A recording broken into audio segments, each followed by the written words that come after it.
যদি ১০০ জন পুরুষ মানুষ ক্যান্সার আক্রান্ত হয় বাংলাদেশে, তাহলে ৬৪ জন কৃষক অথবা কৃষক পরিবার থেকে আসা মানুষ। ১,০০০ কন্যা শিশু জন্ম হলে ২৫০ কন্যা শিশুর কোনো না কোনোভাবেই যিনি ক্ষতি নিয়ে সে জন্ম নিচ্ছে। আসলে ঝামেলাটা কোথায়? ভেজালটা কোথায় হচ্ছে? এই ১ ঘন্টার সময়ে বাংলাদেশে ৪,০০০ কেজির বেশি বিষ স্প্রে করে ফেলছে বাংলাদেশি কৃষকরা। যদি শুধু দিনের ভাগ হিসাব করি তাহলে এটা ৮,০০০ কেজি। প্রতি বছর বিষ শুধু স্প্রে করে ফসলের ক্ষেতে ৪২,০০০ টন। আমরা কি খাবার খাইতেছি না বিষ খাইতেছি? আমেরিকা আর ভিয়েতনামের যুদ্ধে আমেরিকানরা ভিয়েতনামিজদেরকে মারার জন্য জঙ্গলে যেই বিষটা দিয়েছিল, বাংলাদেশের গ্রামগুলোতে এখন আর বিক্রি হয়। দেখেন কৃষিটা এখন পুরোটাই জুয়া খেলার মতো হয়ে গেছে বাংলাদেশের কৃষকদের।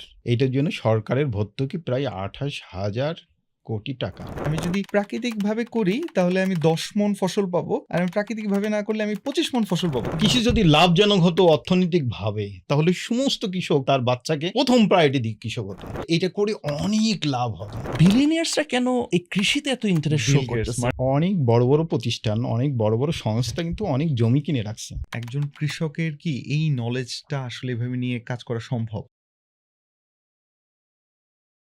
দেলোয়ার জাহান ভাইয়া, আমি আপনাকে যেভাবে চিনি আপনি এমন একটা মানুষ যে কিনা শহরের জীবন ছেড়ে দিয়ে উচ্চবিলাসী একটা লাইফও পেতে পারতেন দেশের বাইরে, সবকিছু ছেড়ে দিয়ে আপনি মানিকগঞ্জে ক্ষেত খামারে পড়ে আছেন কৃষকদের মাঝে, যেন আমরা ভালো খাবার খেতে পারি, যেন আমি সুস্থ থাকতে পারি, আমার সন্তানরা সুস্থ থাকতে পারে।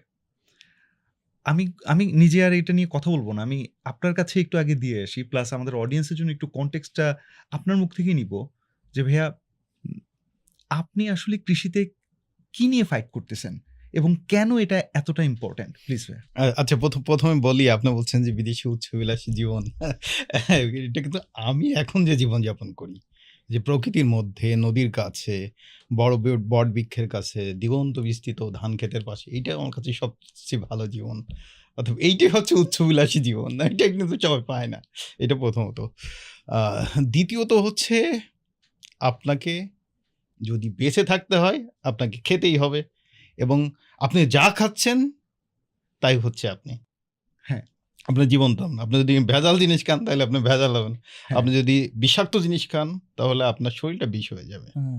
তা আমাদের লড়াই হচ্ছে আপনার খাবারটা, যে খাবার আপনাকে বাঁচায়, সমস্ত মানুষকে বাঁচায়, অন্যান্য সমস্ত প্রাণকে বাঁচায়, তারা যেন নিরাপদ খাবারটা পায়। হুম। খেলে আপনি সুস্থ থাকবেন। তারপরে আপনি যা ভালো আপনি পৃথিবীতে করে যান। কিন্তু ভাইয়া, জি। ভাইয়া, এই খাবারটা তো দেখেন এত বছর ধরে তো খেয়ে আসতেছি আমরা। হুম। এখন আসলে ঝামেলাটা কোথায়? ভেজালটা কোথায় হচ্ছে? না, আমি কিন্তু এই স্টুডিওতে প্রায় ১ ঘন্টা বসে আছি। হ্যাঁ, হুম। হ্যাঁ। ১ ঘন্টা নানা ধরনের হ্যাঁ। আয়োজনের কারণে। এই ১ ঘন্টার সময় বাংলাদেশে ৪,০০০ কেজির বেশি বিষ স্প্রে করে ফেলছে বাংলাদেশি কৃষকরা। এই সময়ের মধ্যে আমি যখন এখানে বসে আছি, এটা তো আমি ২৪ ঘন্টার হিসেব করতেছি। যদি শুধু দিনের ভাগে হিসাব করি তাহলে এটা ৮,০০০ কেজি। এবং প্রতি বছর বিষ শুধু স্প্রে করে ফসলের ক্ষেতে ৪২,০০০ টন। এই বিষটা স্প্রে করে যেন কীটপতঙ্গ না হয়, আমাদের ভালোর জন্যই তো ভাইয়া। এইটা দেখুন, এইটাই হচ্ছে আমাদের ভুল, যে কীটপতঙ্গ, যদি কীট থাকে তাহলে গাছ থাকবে। পৃথিবীতে যদি গাছ থাকে তাহলে কীটপতঙ্গ থাকবে। বেসিক ভুলটা হচ্ছে আমরা করি।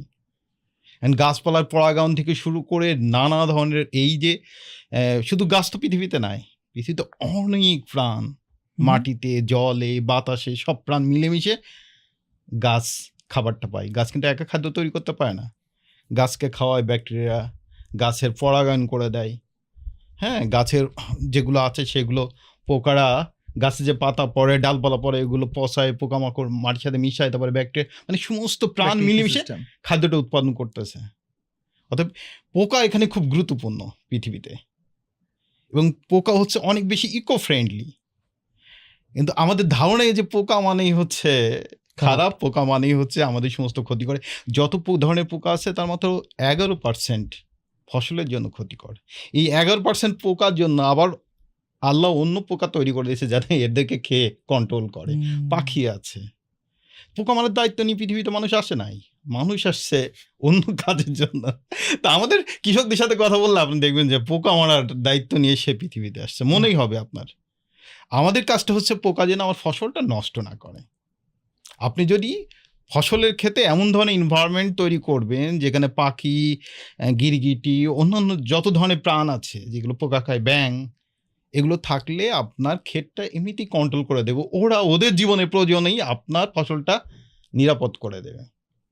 তাহলে আমাদের ওই নিরাপত্তাটা পাচ্ছি না কেন? আমরা নিরাপত্তা পাচ্ছি না এই কারণেই যে আমরা প্রকৃতি আমাদেরকে যেভাবে কৃষিটা করতে বলে, প্রকৃতির যে নিয়ম সেগুলো ভেঙে আমরা আমাদের নিয়ম, আমাদের মন যা চাচ্ছে প্রকৃতির সাথে আমরা সেটা করতেছি। তো মানুষ ভাবছে না যে মানুষ প্রকৃতির অনেক প্রাণের মধ্যে ছোট্ট একটা উপাদান হচ্ছে মানুষ। মানুষ যদি ভাবতো যে তার সে সহ পৃথিবীতে অন্য অনেক প্রাণ আছে, সবাই মিলেমিশে থাকবে, তাহলে মানুষ এই কাজটা করতে পারতো না। এবং দেখেন বন, এই যে সুন্দরবন বলেন বা পৃথিবীতে যত ধরনের ন্যাশনাল ফরেস্ট আছে, কোথাও কিন্তু কেউ সার দেয় না, কেউ বিষও দেয় না।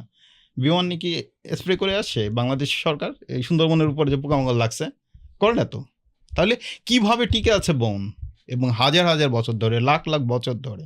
শুধু বন না, আপনি বাইরে বেরোন যেখানে মানুষ চাষাবাদ করে না, কোনো একটা ঝোপ দেখেন, রাস্তার ধারে একটা ঝোপ দেখেন, ওখানে কিন্তু কেউ সারও দেয় না, বিষও দেয়নি, সব গাছপালা ঠিক আছে, সবাই ভালো আছে। পোকা পাতা খায় কিন্তু সবটা খায় না, সবটা খেতে পারে না। আপনি এটা কিন্তু মানুষ দেখে না। মানুষ কি করে? মানুষ বিজ্ঞাপনে আকৃষ্ট হয়, সে লোভ করে যে পুরোটাই সে খাবে। পৃথিবীতে যা আছে পুরোটাই খেতে, অন্য প্রাণের খাবার আছে তো পৃথিবীতে। ভাই এখন আমি একটা জিনিস জানতে চাচ্ছি যে আপনি যেটা বললেন ভয়ঙ্কর স্ট্যাটিস্টিক যে এত বিষ বা পেস্টিসাইড ব্যবহার করা হইতেছে, এটার ফলে আমাদের কি ক্ষতি হইতেছে বা কারেন্ট কন্ডিশনটা কি? মানে আমরা কি খাবার খাইতেছি না বিষ খাইতেছি?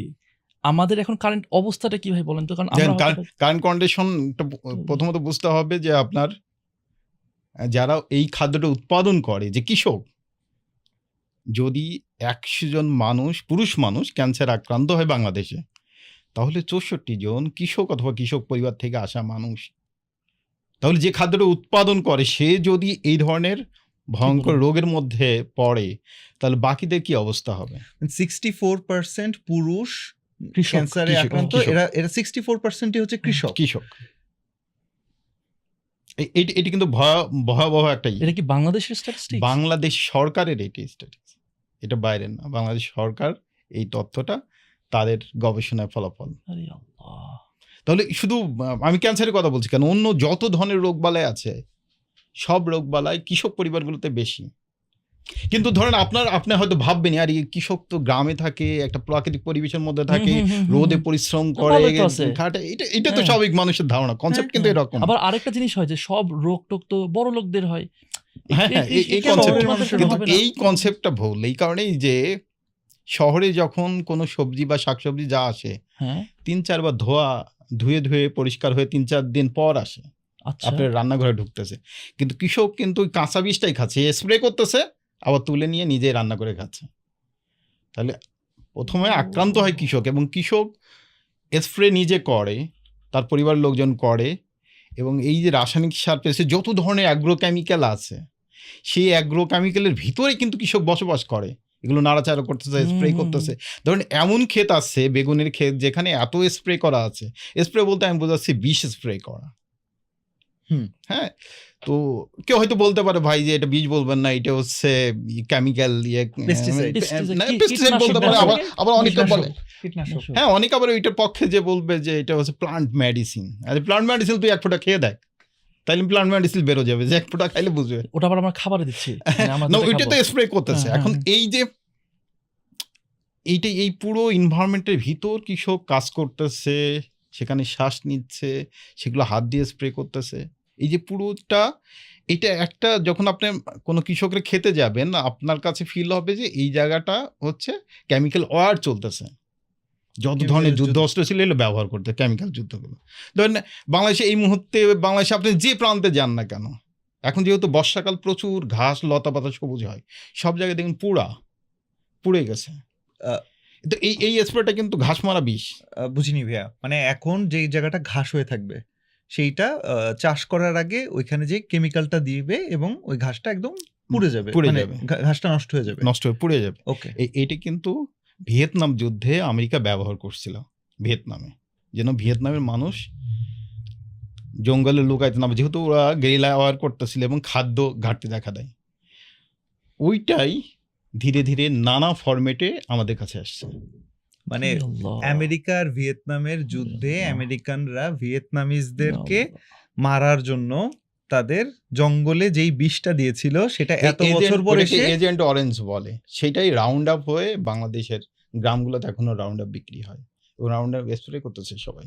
ভাই, ওই কেমিক্যাল দিলে তো তাহলে মাটির মধ্যে যেই আমরা যেগুলোকে বলি অণুজীব বলি বা মানে কেঁচো টেচো, তাহলে দেখেন, তাহলে কি মাটির হচ্ছে? মধ্যে জগতে যত প্রাণ দেখতেছেন, যেটা আপনি চোখে দেখেন না, জলে স্থলে অন্তরিক্ষে যা আছে তার 25%, মানে 1/4 প্রাণ মাটির মধ্যে থাকে।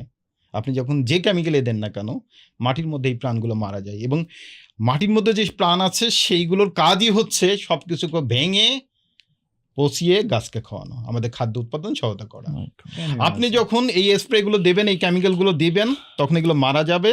মারা গেলে গাছ ঠিকঠাক মতো খাবার নিতে পারবে না, আপনি বাধ্য হয়ে প্রতি বছর রাসায়নিক সার বাড়াবেন। ওয়েট, ইটস এ লুপ, হ্যাঁ হ্যাঁ, এটা একটা লুপ।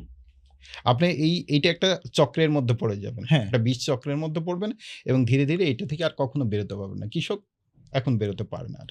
আমি তো হ্যাঁ। প্রথমত আপনাদের বললাম যে 1 ঘন্টা কি পরিমাণ এখানে হুম, বিষ হুম, স্প্রে করে, হুম। এর সাথে রাসায়নিক সার আছে, সব ধরনের রাসায়নিক সারের এইটার পরিমাণ প্রায় 59 lakh ton. 59 lakh ton 59 lakh ton রাসায়নিক সার ইউজ সার বাংলাদেশের মাটিতে ব্যবহার করা হয়, কেমিক্যাল ব্যবহার করা হয় বছরে। বছরে, এবং এইটার জন্য সরকারের ভর্তুকি প্রায় 28,000 কোটি টাকা সরকার ভর্তুকি দেয়। এটা এটা এটা ভালো না খারাপ? না, ভালো খারাপের প্রশ্ন থেকে একটা গুরুত্বপূর্ণ হচ্ছে সরকার বাধ্য হচ্ছে এখন। হ্যাঁ, কিন্তু আমরা বলতেছি যে এই যে 28,000 কোটি টাকা যে আপনি দিচ্ছেন, এই টাকাটা যদি না দিয়ে বা এই টাকা কমায় আপনি জৈব সারে, প্রাকৃতিক সারে যদি আপনি ভর্তুকি বাড়াতেন, তাহলে এই সংকটটা ক্রমে কাটানো যেত। তা আমার কথাটা অন্য জায়গায়। আমার কথা হচ্ছে রাসায়নিক সার প্রচুর পরিমাণ ব্যবহার হচ্ছে। এটা গত 50 বছরে প্রতি বছর দ্বিগুণ করে হচ্ছে। প্রায় গত 50 বছরে 50 গুণ বাড়ছে রাসায়নিক সারের ব্যবহার। একইভাবে পেস্টিসাইডের ব্যবহার বাড়ছে প্রায় 40 গুণ কাছাকাছি। আর ঘাসমারা বিষ যেটা বললাম সেটাও বাড়ছে। এর সাথে নতুন করে যোগ হচ্ছে হরমোন, কৃত্রিম হরমোন। হরমোন। হ্যাঁ, কৃত্রিম হরমোন তারা নানাভাবে এটাকে পিজিআর নানা নাম দিয়ে একটা ভালো নাম দিয়ে এটাকে কৃষকদের কাছে যাচ্ছে। যেমন ধরেন, আপনি বাজারে গেলে এখন লাল শাক বা কাঁচামরিচ কিনতেছেন, কিন্তু কাঁচামরিচ যখন খাচ্ছেন তখন আপনি স্বাদ পাচ্ছেন না, মনে হচ্ছে বড় বড় সাইজ কিন্তু কোনো স্বাদের না। ওগুলো কিন্তু হরমোন দেয়া, কৃত্রিম হরমোন দেয়া, যেন খুব দ্রুত বড় হয়ে যায়। লাল শাক আপনি খাচ্ছেন কিন্তু আগের মতো মজাটা পাচ্ছেন না। লাউ, যত ধরনের শাকসবজি আছে সেগুলোতে প্রচুর পরিমাণ এই কৃত্রিম হরমোনটা দেয়। কখনো মাটিতে দেয় শিকড়ের জন্য, যেমন ধরেন পেঁয়াজটা বড় করে ফেলে। জি। হ্যাঁ, এটা কিন্তু হরমোন দেয়, কৃত্রিমভাবে হরমোন দেয়। এই হরমোনের একটা ইম্প্যাক্ট আমাদের এই ভোক্তাদের শরীরে আছে, বিশেষ করে মাতৃস্বাস্থ্যে, মানে মায়েদের শরীরে। কিরকম? মায়েদের শরীরে আছে। এই ইয়েতে দেখবেন যে বাংলাদেশের অধিকাংশ নারীদেরই হচ্ছে হরমোনাল ইমব্যালেন্স আছে। যদি হরমোনাল ইমব্যালেন্স থাকে, তাহলে বাচ্চা, যে পৃথিবীতে নতুন শিশু আসবে, সে ঠিকঠাক মতো আসবে না, তার নানা ধরনের প্রবলেমটা হবে। এখন দেখেন, এইটার সাথে তার শিশু প্রতিবন্ধী হয়ে যাওয়ার এটা সম্পর্ক আছে কি না, এটা গবেষণা বাংলাদেশে হয় নাই। কিন্তু আপনারা দেখেন 80 থেকে এই 2020 এই সময়ে এই বাচ্চা জন্ম হওয়ার পর যে প্রতিবন্ধী হওয়ার হারটা অনেক বাড়ছে, এখন প্রায় অনেক বেশি। ইন্টারেস্টিং। মানে হাজারে প্রায় 1,000 কন্যা শিশু জন্ম হলে 250 কন্যা শিশুর কোনো না কোনোভাবেই কোনো ক্ষতি নিয়ে সে জন্ম নিচ্ছে। এইটা কিন্তু আগে ছিল না, 1980 সালে ছিল না। না, আনডাউটেডলি ভাইয়া, আমাদের খাদ্য এবং ওভারঅল লাইফস্টাইলটা আমরা যেভাবে করে যান্ত্রিকতার দিকে যাচ্ছি বা ওই যে ভাইয়া এখন আমি বলি যে আমি তো বেশি যেন ফসল হয় দেশের মানুষের জন্য, তাই আমি আসলে এভাবে করে সার দিই, এভাবে করে বীজ দিই। কিন্তু এই জিনিসটা দিন শেষে আমাদের স্বাস্থ্য, যে ডায়াবেটিক্স এর পরিমাণ বেড়ে যাচ্ছে থেকে শুরু করে ক্যান্সারের কথা দেখুন আমাদের বলছেন। সিদ্ধান্ত নিতে হবে আমরা কোন খাবার খাবো। কিরকম? আমরা কি বিষ খাবার খাবো না আমরা নিরাপদ খাবার খাবো, কোনটা খাবো? আমরা নিরাপদ খেতে চাই। নিরাপদ। আমরা যদি নিরাপদ খাবার খেতে চাই তাহলে আমাদের সমস্ত কিছু নিরাপদ খাবার দিকে যেতে হবে। আপনি দেখেন, আপনি শুধুমাত্র কৃষকদের দোষ দিলে হবে না, বা যারা নীতি নির্ধারণ করতেছে তাদের দোষ দিলে হবে না। আমরা যারা ভোক্তা বলতে আমি বলতেছি বাংলাদেশের এই যে 16 কোটি বা 18 কোটি যে মানুষ, যে সংখ্যা আছে, সবাই তো প্রতিদিন খাই, সকাল থেকে রাত খেতে হয়। আমরা যে খাবার খাচ্ছি, আমরা খাবারের পিছনে কতটুকু সময় ব্যয় করি। হুম। আপনি দেখুন পৃথিবীতে যে যখন মানুষ এসছে, কোনো নতুন শিশু পৃথিবীর জন্ম নিলে সে প্রথম একটা চিৎকার করে পৃথিবীতে এসে, তারপরে কি করে? খাবার তাকে দুধ খাওয়ায়, মানে ওর ক্ষুধা লাগছে পৃথিবীতে এসে। এখন দেখেন পৃথিবীতে আপনার প্রথম প্রায়োরিটি হচ্ছে আপনার খাদ্য। আপনি প্রথম চিৎকার করলেন, প্রথম কাজটা ঘটালেন পৃথিবীতে খাবারের জন্য। কিন্তু এখন ভাবেন যে আমি, আপনি বা যারা এই শুনতেছে তারা খাবারের জন্য কতটুকু সময় ব্যয় করি। আমরা কি ভাবি আমরা কি খাচ্ছি? আমরা অন্য জায়গায় চলে যাচ্ছি, কিন্তু আমাদের পুরো শরীর কিন্তু খাবার দিয়ে গড়া। এটা প্লাস্টিক না তো আপনার হার্টে এটাতে চিমটি কাটে না, ব্যথা লাগবে। এটা পুরোটাই হচ্ছে একদম প্রাকৃতিক। এখানে উল্টাপাল্টা যা খাওয়াবেন না কেন, এটি সব থেকে যাবে শরীরে। শরীর চেষ্টা করবে আপনাকে বাঁচা রেখে, যতদিন আপনি পারে সে বাঁচাবে, না হলে আপনি নানা ধরনের বড় বড় রোগে আক্রান্ত হবে। সেটাই হচ্ছে বাংলাদেশে অসংক্রমিত রোগে প্রবীণ যারা এখন বাংলাদেশে 5 জন আর 4 জন হচ্ছে অসংক্রমিত রোগ। এটার মানেটা কি? মানে যে রোগটা ছোঁয়াছে না, এরকম রোগে 5 জনের মধ্যে 1 জন, মানে 5 জনের মধ্যে 4 জন আক্রান্ত। ধরুন আপনার বাবার বা আপনার পূর্বপুরুষের ছিল না, কিন্তু আপনি এই রোগটা পেয়ে গেলেন। এর কারণ হচ্ছে আপনি খাবারটা ঠিকঠাক মতো খান নাই। আচ্ছা ভাইয়া, খুবই সুন্দর আপনি সাজেশন দিয়েছেন।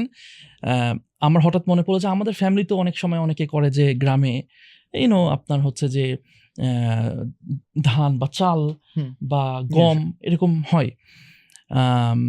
এখন আমার প্রশ্ন হতেছে, কারো যদি এরকম অবস্থা না থাকে, অ্যাক্সেস না থাকে, সেরকম গ্রুপ নাই, ফ্রেন্ডস নাই, লেটস সে কমিউনিটি নাই, আমার কথা হচ্ছে এই জায়গাটাতে কি তাদের ক্ষেত্রে কি করা যেতে পারে? বলেন তো। আমরা এক ধরনের চালু করছিলাম কৃষি ব্যবস্থা, সেটার আমরা বলতেছি এটা সহযোগিতা কৃষি।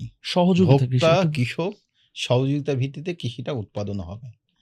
ভোক্তার কিভাবে চাই, কোন খাবার চাই, কোন ধরনের খাবার, সেটা নিরাপদ করে কৃষক উৎপাদন করবে, মাঝখানে মনিটরিংটা করবে প্রাকৃতিক কৃষির এটা কি টিম। আপনাদের আমরা এটা করে থাকি। আমরা ধান এবং সরিষা করছি এর আগে। যাদের সারা বছর তেল লাগে তাদের জি। জন্য আমরা সরিষা করে দিচ্ছি, একদম রাসায়নিক সার, পেস্টিসাইড, হরমোন ছাড়া সরিষা। একইভাবে আমরা ধান উৎপাদন করে তাদেরকে এটা মিলিং করে চাল করে পাঠিয়ে দিচ্ছি ঢাকাতে। অর্থাৎ যে আচ্ছা। কেউ বাংলাদেশের যে কোনো জায়গা থেকে এটা কানেক্টেড হতে পারে। এটি শুধুমাত্র যে মানিকগঞ্জেই কানেক্টেড হবে সেরকম না। আমাদের প্রাকৃতিক কৃষক সমাজ নামে বাংলাদেশে যারা প্রাকৃতিকভাবে চাষাবাদ করে, এটা বিভিন্ন জেলায় ছড়ানো আছে কৃষকরা। আচ্ছা। আপনি যদি ধরেন, আপনি যদি বলেন যে আপনি মধুপুরে অথবা টাঙ্গাইলে, তাহলে টাঙ্গাইলের কৃষকদের সাথে আমরা কানেক্ট করে দিব। আপনি ওখানে কৃষকদের সাথে কথা বলে ঠিক করে ওখান থেকে উৎপাদন করে নেবেন। এটা আমাদের সাথে খুব বেশি নেই। আমি কি যেকোনো টাইপের বলতে পারবো? ধরেন আমি যদি বলি মধু, বা কেউ যদি বলি বাদাম, নাকি স্পেসিফিক কোনো আইটেমস আছে? স্পেসিফিক আইটেম নেই। খাদ্যের মধ্যে আপনি যা করতে চান আপনারা জাস্ট কানেক্ট করে দিতে আমরা পারবেন? কানেক্ট করে দিই। ধরেন আপনার আনারস প্রয়োজন, যে আপনি আচ্ছা। আনারস খাবেন, আনারস যেহেতু সুপার ফুড, আপনি সেই আনারস খাবেন, তাহলে আমরা মধুপুর আমাদের সানোয়ার ভাই আছে, সানোয়ার ভাইয়ের সাথে আপনাদের কানেক্ট করে দিব। সানোয়ার ভাইয়ের কাছ থেকে আপনারা সানোয়ার ভাইয়ের ওখানে জমি নিতে পারবেন, উনি আনারস করে দেবে, কিভাবে করবে সব কিছু আপনাকে দেখাবেন, আপনার ওখানে যে আনারসটা নিয়ে আসবে। এই ক্ষেত্রে আরেকটা কোয়েশ্চেন চলে আসবে, ভাই আমার আনারস লাগবে 4টা। আপনার যদি আজ আনারস 4টা লাগে, তাহলে এটা প্রাকৃতিক কৃষি বিপণন কেন্দ্র, আচ্ছা 10/1 রাজিয়া সুলতান রোড। ওখানে আপনার সারা বছর নানা ধরনের ফল আমাদের কৃষক এবং আমাদের নিজেদের উৎপাদন করা জিনিস বিক্রি হয়। ওকে। আপনি ওখান থেকে অনলাইনে নিতে পারবেন, অফলাইনে যেয়ে সরাসরি দেখে নিতে পারবেন। বাংলাদেশে ধরেন আপনারা এটা নিয়ে কাজ করতেছেন, এরকম কি আরো আছে, আরো এরকম উদ্যোগ নিচ্ছে? আরো অনেক উদ্যোগ আছে, আচ্ছা। ইন্ডিভিজুয়াল আছে, যৌথভাবে আছে, নানা ধরনের উদ্যোগ আছে মানুষের মধ্যে। না, আমার কাছে ঠিক আছে। ইভেন একটা ডেটা আছে যেখানে কিনা আমি দেখলাম কি যে আমি যদি প্রাকৃতিকভাবে করি তাহলে আমি ১০ মণ ফসল পাবো।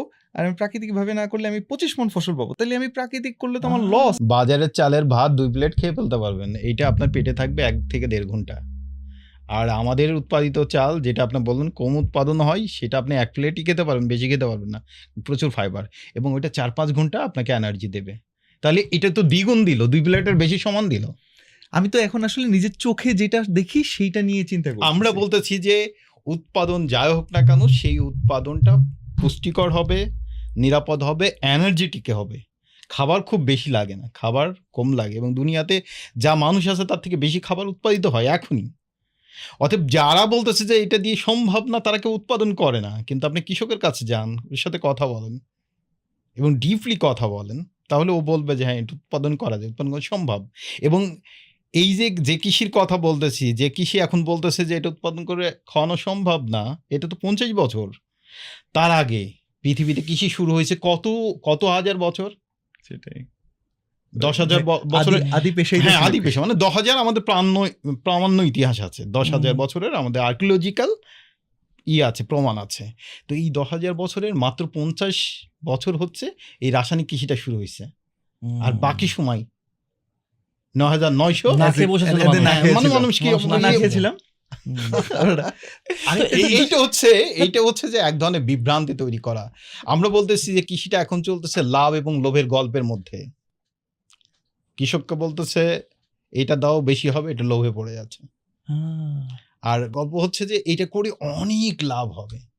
এই লাভ এবং লোভের গল্পটা যে ঠিক না, বাংলাদেশের যে কোনো কৃষককে আপনি বলবেন যে ভাই তোমার ছেলে মেয়ে কি কৃষক হবে, ও বলবেন না, আমার ছেলে মেয়েকে আমি কৃষির দিকে আসতে দিই না, স্কুলে পাঠাইছি, কলেজ বিশ্ববিদ্যালয় বা বিদেশ। কৃষি যদি লাভজনক হতো অর্থনৈতিকভাবে, তাহলে সমস্ত কৃষক তার বাচ্চাকে প্রথম প্রায়োরিটি দিক কৃষক হতে। অতএব এই যে ভুলানো তথ্যগুলো, যে তথ্যগুলো ভেসে বেড়ায় ইন্টারনেট বা অন্য জায়গায় বয়ে, সেটা আসলে ঠিক না। যদি ঠিক হতো তাহলে আপনি যে কোনো কৃষক, তার ছেলে কৃষক হতো, একটা তার irony- মেয়ে কৃষক হতো। একটা আইরনি শুনবেন ভাই, এটা নিয়ে আমি একটা কন্টেন্টও বানাইছিলাম। সেটা হচ্ছে যে দেখেন, এটা আমরা কৃষি নিয়ে বেশ কয়েকটা এপিসোডস আছে যে কৃষকের ছেলে কৃষি হতে চায় না, রাইট? কিন্তু বিশ্বের বড় বড় বিলিয়নিয়ার্স, মার্ক জাকারবার্গ এবং বিল গেটস এবং আরো অনেকে আছে, আমেরিকার অনেক ফার্মল্যান্ডস তারা কিনে ফেলছে। হুম। আজকে আরেকটা এপিসোড আমরা করতেছিলাম ওমর ভাইয়ের সাথে, বলতেছিল যে মানে এই যে বড় বড় যারা বিলিয়নিয়ার্স বলেন, বড় বড় জায়গায় যারা আছে, এরা এখন যা জানে আমরা 10 বছর পর জানতে পারি, বুঝতে পারি যে মানে আমরা যখন জানি অলরেডি তারা 10 বছর আগে জানে ঘটনাটা কি ঘটতে যাচ্ছে। আমার কোয়েশ্চেনটা হচ্ছে যে আমাদের হয়তো বা কৃষিতে অনেকেরই আগ্রহ না, আর একটা ছোটখাটো জিনিস, এটা দরকার কি, ইগনোর। তাহলে বিলিয়নিয়ার্সরা কেন এই কৃষিতে এত ইন্টারেস্ট শো Bill Gates, করতেছে? Mark what do they Zuckerberg. No যেটা আমরা জানি না? দেখুন, পৃথিবীতে সংঘাত, যুদ্ধ, মহামারী যাই হোক না কেন, পৃথিবীতে মানুষ বেঁচে থাকতে হলে তার খাদ্য লাগবে এবং সমস্ত ব্যবসা নষ্ট হয়ে যেতে পারে, ধ্বংস হয়ে যেতে পারে, সমস্ত সাপ্লাই হ্যাঁ। ব্র্যান্ডিং যত কিছু আছে ধ্বংস হয়ে যেতে, কিন্তু খাবারের ব্যবসাটা থাকবেই, খাদ্য মানুষের লাগবেই, খাবার লাগবে। খাওয়া লাগবেই। অতএব ওইটা হচ্ছে মূল পুঁজির জায়গা। তার মানে ওখানেই যার মূল কাছে খাবার আছে সে কন্ট্রোল করতে পারবে। কন্ট্রোল করবে। এখন তো কন্ট্রোল করতেছে, তাই ব্যাপার হচ্ছে যে মানে এখনো কিন্তু সেটাই কন্ট্রোল হচ্ছে। ভাই, আপনি আপনি যা যদি বুঝে বলেন। ভাই, একটা হচ্ছে কন্ট্রোল করতেছে, আর একটা হচ্ছে আমি আরেকজনের দ্বারা কন্ট্রোলড হব না যদি আমি আমার খাবারটা না, লড়াই কিন্তু ব্যক্তি মানুষের। আপনি মানে ফিলিস্তিনি কি হচ্ছে সেটা তো গুরুত্বপূর্ণ, আপনি ব্যক্তি জীবনে কি লড়াইটা করতেছেন। আপনি যা ফুড যা আছে সেগুলো খাচ্ছেন, না আপনি উৎপাদন করে অথবা নিরাপদ খাবারটা খাচ্ছে, কারটা খাচ্ছেন। হ্যাঁ, আমরা যেহেতু অনেক বছর ধরে এই যে কোমল পানীয়টা নিয়ে যা আছে এগুলো খাই না আমরা কখনোই। লড়াইটা তো ব্যক্তি জীবনে। তা আপনি এগুলো খেলে তো ওই চক্রের মধ্যে পড়লেন না, আপনি সেই হাসপাতালে দৌড়াদৌড়ি করবেন, সেই চিকিৎসা ব্যয়ের জন্য সঞ্চয় করবেন, বুড়ো বয়সে আপনার হাসপাতালে থাকতে হবে, আপনার বাড়িটা করতে হবে হাসপাতালের কাছাকাছি, এরকম নানা ইয়ের মধ্যে আপনি ঢুকে যাবেন। মানে আমরা বলি যে এটা হচ্ছে ইয়ের মতো, বসির টোপের মতো, আপনি ওটা গিলবেন তো আপনার ঠোঁট হচ্ছে বসিতে আটকে যাবে এবং ওরা যেভাবে যেখান থেকে খেলায় নিয়ে বেড়াবে, ঘোরাবে, ওদিকেই যাবো। করবেন। ভাইয়া, এই জায়গাটায় আপনার সাথে মানে একটা জিনিস অ্যাড করব, এটা হচ্ছে যে ওকে। হ্যাঁ। ভাই এই জায়গায় আপনার সাথে একটা জিনিস এড করব। এটা হচ্ছে একটা হাদিসের কথা আমার মনে পড়ে যে নবী সাল্লাল্লাহু আলাইহি সাল্লামকে জিবরাইল আলাইহিস সালাম কিছু উপদেশ দিয়েছিলেন। ৪ টা কোথাও এরকম ৫ টা উপদেশ বলা হয়। এই উপদেশের মধ্যে মানে শেষের উপদেশটা ছিল এরকম যে একটা মানুষের ডিগনিটি হচ্ছে যে সে অন্যের থেকে ইন্ডিপেন্ডেন্ট, মানে সে অন্যের উপর আর নির্ভরশীল না। দেখেন আমি যখন দেখি যে কিছুদিন আগে মনে করেন ইউক্রেন রাশিয়া ওয়ার হয়েছে, তেলের দাম বেড়ে গেছে, আর সয়াবিন তেলের সাপ্লাই আসছে না, এদিকে আমাদের হাহাকার, তেল মজুদ সয়াবিনের তেল মজুদ করে রাখা হয়েছে, দাম বেড়ে গেছে, মানুষজন কি দিয়ে খাবো? তাহলে ওই যে 50 বছর আগে কি খাইতো মানুষ, তখন কি খাইতো? প্রত্যেকে তো আসলেই নিজের ইকোসিস্টেম ডেভেলপ করা ছিল। একটা সরিষা খেতে তার ওরকম করে সরিষাগুলো হয়ে যাচ্ছিল, ডিপেন্ড করতেছিল না। নট অনলি দ্যাট ভাইয়া, এটা আপনাদের কাছ থেকে আরো ভালো মতো শিখেছি যে আমি যেই এইবারে যে ধানগুলো হচ্ছে সেখান থেকে কিছু পরিমাণ আমি জমিয়ে রাখতেছি, সো দ্যাট আমি পরের বার এটা দিয়েই আবার ফসল ফলাতে পারি। কিন্তু এখন যে হাইব্রিড বীজগুলো হচ্ছে ভাইয়া, এটা ছিটালে তো আর কিছু হচ্ছে না, আমাকে ঠিকই ইম্পোর্ট করতেই হচ্ছে। আমি তো আসলে ভেবেছি এই যে মানে আপনি বললেন হুক করে ফেলা, আপনি বসির টোপ গিলে ফেলাও। এত বসির টোপ তো ভাইয়া পুরো জাতি ধরে গিলে বসে আছে। না, এটা প্রথমই হচ্ছে কৃষকদের ক্ষেত্রে বীজ হচ্ছে বসির টোপ, বীজ সিড যেটা, যদি কোনো কোম্পানির সিড আপনি কেনেন তাহলে আপনার ওইটা একটা প্যাকেজিংয়ের অধীনে আপনি পড়ে গেলেন। ওই গাছ যখন জন্ম হবে ওই গাছে নানা পোকামাকড় ধরবে, কারণ ওই এনভায়রনমেন্টে পোকামাকড় ওই গাছটাকে চেনে না। আর ওই গাছের জেনেটিক্যাল মেকআপটা এই পোকামাকড়, এই ডিজিজ, ওখানকার যে ভাইরাস, ব্যাকটেরিয়া, ফাঙ্গি, এগুলোর সাথে তাল মিলায় ওর ওই রকম সেট আপ নেই ওর জীবনের। তাহলে তো ওইটা ন্যাচারাল না, হাইব্রিড। এইবার যে রোগবালাই শুরু হলো, ওই রোগবালার জন্য কৃষক দৌড়ে যাবে বাজারে ওই কোম্পানির কীটনাশক, ওই যা বালাইনাশক আছে ওগুলো সমস্ত কিছু সেট আপ থাকবে, সার থেকে শুরু করে হ্যাঁ। এই সেট আপের শেষ অবস্থা হচ্ছে ওই কোম্পানির আবার ওষুধও থাকতে পারে, মানে খাবারের ওষুধ। আর যদি ওই কোম্পানি আরো হয়, ট্যালেন্ট হয়, ওদের হাসপাতালও থাকবে। মানে প্যাকেজটা মৃত্যু পর্যন্ত, জন্ম থেকে মৃত্যু পর্যন্ত এটা প্যাকেজের অধীনে lifetime পড়বে না। customer। এখন এই প্যাকেজের অধীনে যদি না পড়তে চান, আপনাকে কৃষি করতে হবে এবং খাবার রান্না করা শিখতে হবে। দুইটা জিনিস করা শিখতে হবে। খাবার রান্না শিখতে হবে কি? দুইটি গুরুত্বপূর্ণ জীবনে, আর কিছু Okay. না করলেও আপনার চলবে। আপনি খাদ্য উৎপাদন করা শিখবেন আর রান্না করা শিখবেন, তাহলে মোটামুটি জীবন পার করে দিতে হবে। ভাইয়াদের মানিকগঞ্জে আমি প্রাণ বৈচিত্র্যের খামারে ওখানে গিয়ে প্রাকৃতিক কৃষি করছেন এরকম কৃষকদের সাথে দেখা করেছিলাম। সো এই যে একটা কমন থট যে প্রাকৃতিক কৃষি করলে তো 25 মনের জায়গায় আমি 10 মন পাবো, এমন এই কৃষকদের সাথে বন্ধু লিটারেলি আমি কথা বলেছি, কি বলতো? দেখা করেছি, আড্ডা দিয়েছি। এমন না যে আজকে ভাইয়ার সাথে দেখা হওয়ার পরে তো একজন কৃষকের নাম এখন পর্যন্ত আমি বললাম যে ভাইয়া কেমন আছে, ভাইয়ার নামও বলে দিই, কালাচান ভাই। কালাচান ভাই, মাশাআল্লাহ, হোয়াট আ ম্যান। কালাচান ভাইকে আমি তোর সামনে নিয়ে আসলে তুই বলবি যে তার বয়স মনে হয় 35-36। কালাচান ভাইয়ের বয়স কত ভাই? 50+। প্রাকৃতিক কৃষির ব্যাপার আছে, প্রাকৃতিক খাদ্যের ব্যাপার আছে। আলহামদুলিল্লাহ আমরা আমাদের লাইফ এক্সপেক্টেন্সি কমাতে কমাতে যে কোথায় নিয়ে যাচ্ছি। এবার আসি যে এই কৃষকদের সাথে মানে একদম এরকম টাইপের, ভাই দেখেন শহর থেকে আসছি, কোনো লুকানো কথা বলবেন না, সত্যি করে বলেন প্রাকৃতিক কৃষি করলে আসলে লাভ হয় না লস হয়? গুড। আপনি একজন কৃষক, দেলোয়ার জাহান ভাই নাই আশেপাশে, সত্যি করে বলেন যে লাভ হয় না লস হয়? 25 মনের জায়গায় 10 মন হইতেছে, কেমনে ভাই আছেন? হ্যাঁ। ভাই রে ভাই বললো যে ভাই কথা সত্য, প্রথম 6 মাস এই লোকটার মুখের দিকে তাকায় আমরা কোনো মতে রাজি হয়েছি, আমাদের একটু বুঝাইছিল। এটা মনে কর প্রথম 1-2 জন, পরের জনদের কথা না, মানে যারা সিনিয়র, যারা ভাইয়ার সাথে প্রথম শুরু করলো, সিনিয়র যারা, তারা বললো যে উনি আমাদেরকে বুঝাইলেন, আমরা শুরু করলাম। শুরু করার পর প্রথমে দোস্ত এই যে প্রাকৃতিকভাবে যে শুরু করা হচ্ছে, রেজাল্ট আসে না। কি বলে? হ্যাঁ, ফসল একটু কম হচ্ছে, কারণ মাটি তো অলরেডি মরে আছে। মাটিতে কীটনাশক, বিষ এগুলো দিতে দিতে তো মাটির অণুজীব থেকে শুরু করে সবকিছু মরে গেছে। মাটি এই মাটিকে অ্যাডিশনাল ফুড অলওয়েজ সাপ্লিমেন্ট না দিলে, ভিটামিনস না দিলে ও আর কাজ করে না। মানে মাটিটাই মাটি মাটি ভাইদের কাছ থেকে শিখছি, মাটি যতদিন ভালো থাকবে আমরা ভালো থাকবো আলহামদুলিল্লাহ। মাটি আর ন্যাচারাল অবস্থায় নাই। এখন বলে যে ভাই ধৈর্যটা ধরে জাস্ট 6টা মাস কাটার পর ওনারা এখন বলতেছে একটু দেখে যান, ফসলটা দেখে যান, কোন ফসলটা ভালো দেখাচ্ছে, মানে কি এই ফসলটা ভালো দেখাচ্ছে, বলে এটাই প্রাকৃতিক হয়, এটাই প্রাকৃতিক হয় না। সিরিয়াসলি কারণ এই জমিগুলো একদম কাছাকাছি হলে সমস্যা আছে, যাই হোক মানে আশেপাশে এনভায়রনমেন্ট পুরোটাই প্রাকৃতিক হইতে হয়। আচ্ছা আস্তে আস্তে এটা রিকভার করে। ভাই কত দিনের মধ্যে মোটামুটি একদম ভালো অবস্থায় চলে আমরা আসে? 2 বছরের মধ্যে একেবারে ভালো অবস্থা চলে আসবে। 2 বছরের মধ্যে মাটিকেই আল্লাহ এমন ভাবে বানাইছে, ইট উইল গেট ব্যাক। কেন তুই দেখিস না করোনার সময় মানুষজন যখন ঘরে বন্দি, কক্সবাজারে ডলফিন আসা শুরু করে দিছে।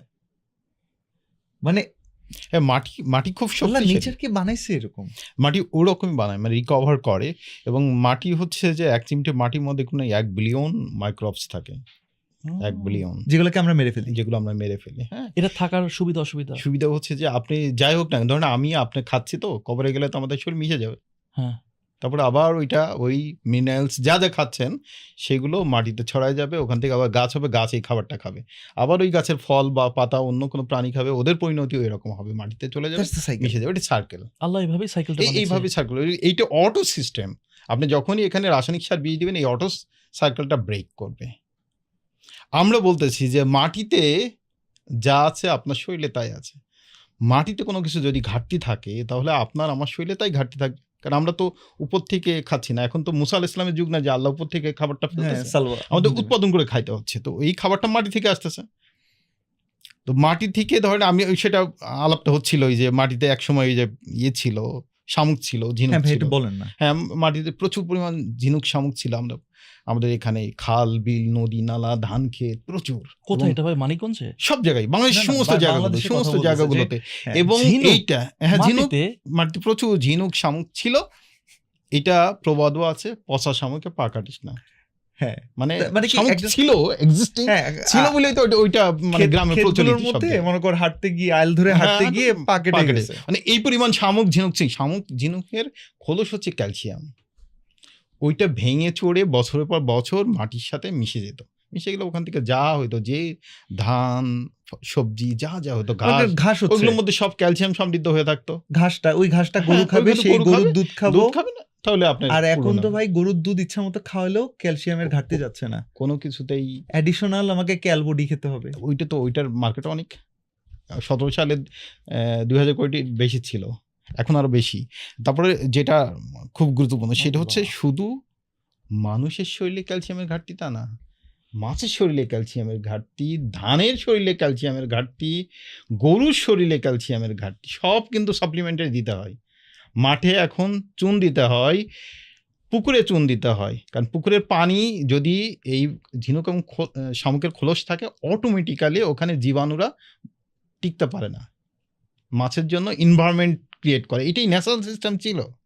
এই যে পুরো সিস্টেমগুলো আমরা ধান চাষ করতে যে আমরা রাসায়নিক সার বীজ দিয়ে সব কিছু নষ্ট করলাম, তাদের ডিম, তাদের থাকার জায়গা সব কিছু নষ্ট করে টোটাল ইকোসিস্টেমে এখন ক্যালসিয়ামের ঘাটতি। আমাদের 40 পেরোলে আমাদের সবার শরীরের মধ্যে ক্যালসিয়ামের ঘাটতি, আমাদের হাড়ে ব্যথা। এবং বাংলাদেশের অধিকাংশ মানুষের এখন হাড়মুড়মুড় রোগ, ছোটোবেলায় সেই বইয়ের মতো ভিতরে হাড়ে ব্যথা। এবং এইটা হচ্ছে মায়েদের আরও বেশি, যেহেতু মারা পৃথিবীতে নতুন মানুষ নিয়ে আসে, তাদের শরীরের এই হাড়, গোড়, মগজ সব কিছু তো এই তার শরীর থেকে নিয়েই ক্যালসিয়াম নিয়ে যায়, প্রচুর ঘাটতি হয়। এবং ঘাটতি হলে পরে 40 পেরোলেই প্রত্যেকেরই হাড় ক্ষয়। কিন্তু খুব কমন যে আমাদের দেশের মহিলাদের প্রেগনেন্ট হলে ফার্স্টে হরমোন টেস্ট করাও, যে হরমোনে তো একটা প্রবলেম আছে, এই ওষুধ দাও, এগুলো সব হরমোনাল ওষুধ। এখন ঘটনা হচ্ছে যে ক্যালসিয়াম খাচ্ছে। এখন যেটা আমরা বুঝতেছি যে আপনি এই মুহূর্তে আপনার মনে হবে যে আরে উৎপাদন তো ভালোই হচ্ছে, হোক না বেশি হচ্ছে, কিন্তু ছোট ছোট জায়গায় ধরা খাবে মানুষ। যেমন যে ক্যালসিয়ামের জায়গায় ধরা খাবে, এর প্রত্যেকটা জায়গায়। যেমন ধরেন এখন বাংলাদেশে মাটিতে সমস্ত উপাদান, মানে গাছের জন্য যা যা খাদ্য দরকার তার 72% ঘাটতি আছে। 72% মাটিতে ঘাটতি থাকা মানে আপনার আমার শরীরেই এই 16 থেকে 18 কোটি মানুষের শরীরে ঘাটতি আছে। ঘাটতি থাকা মানে কি? ধরেন জিঙ্কের ডেফিসিয়েন্সি আছে আমাদের সবার শরীরে। ভাইরাস অ্যাটাক করলে আপনার শরীরে জিঙ্ক না থাকলে আপনি আক্রান্ত হবেন, আপনি কোথাও লুকাতে পারবেন না। কোভিডের সময় কিন্তু আমাদের জিঙ্ক খেতে হয়েছে। তাহলে মাটিতে যেসব উপাদানের ঘাটতি, এটা কিন্তু সরকারি হিসাব বলতেছি আমি। এই যে 72% মাটিতে ঘাটতি নেই, এটি সরকারি মৃত্তিকা সম্পদের হিসেব সরকারের, তাদের হিসেবটা।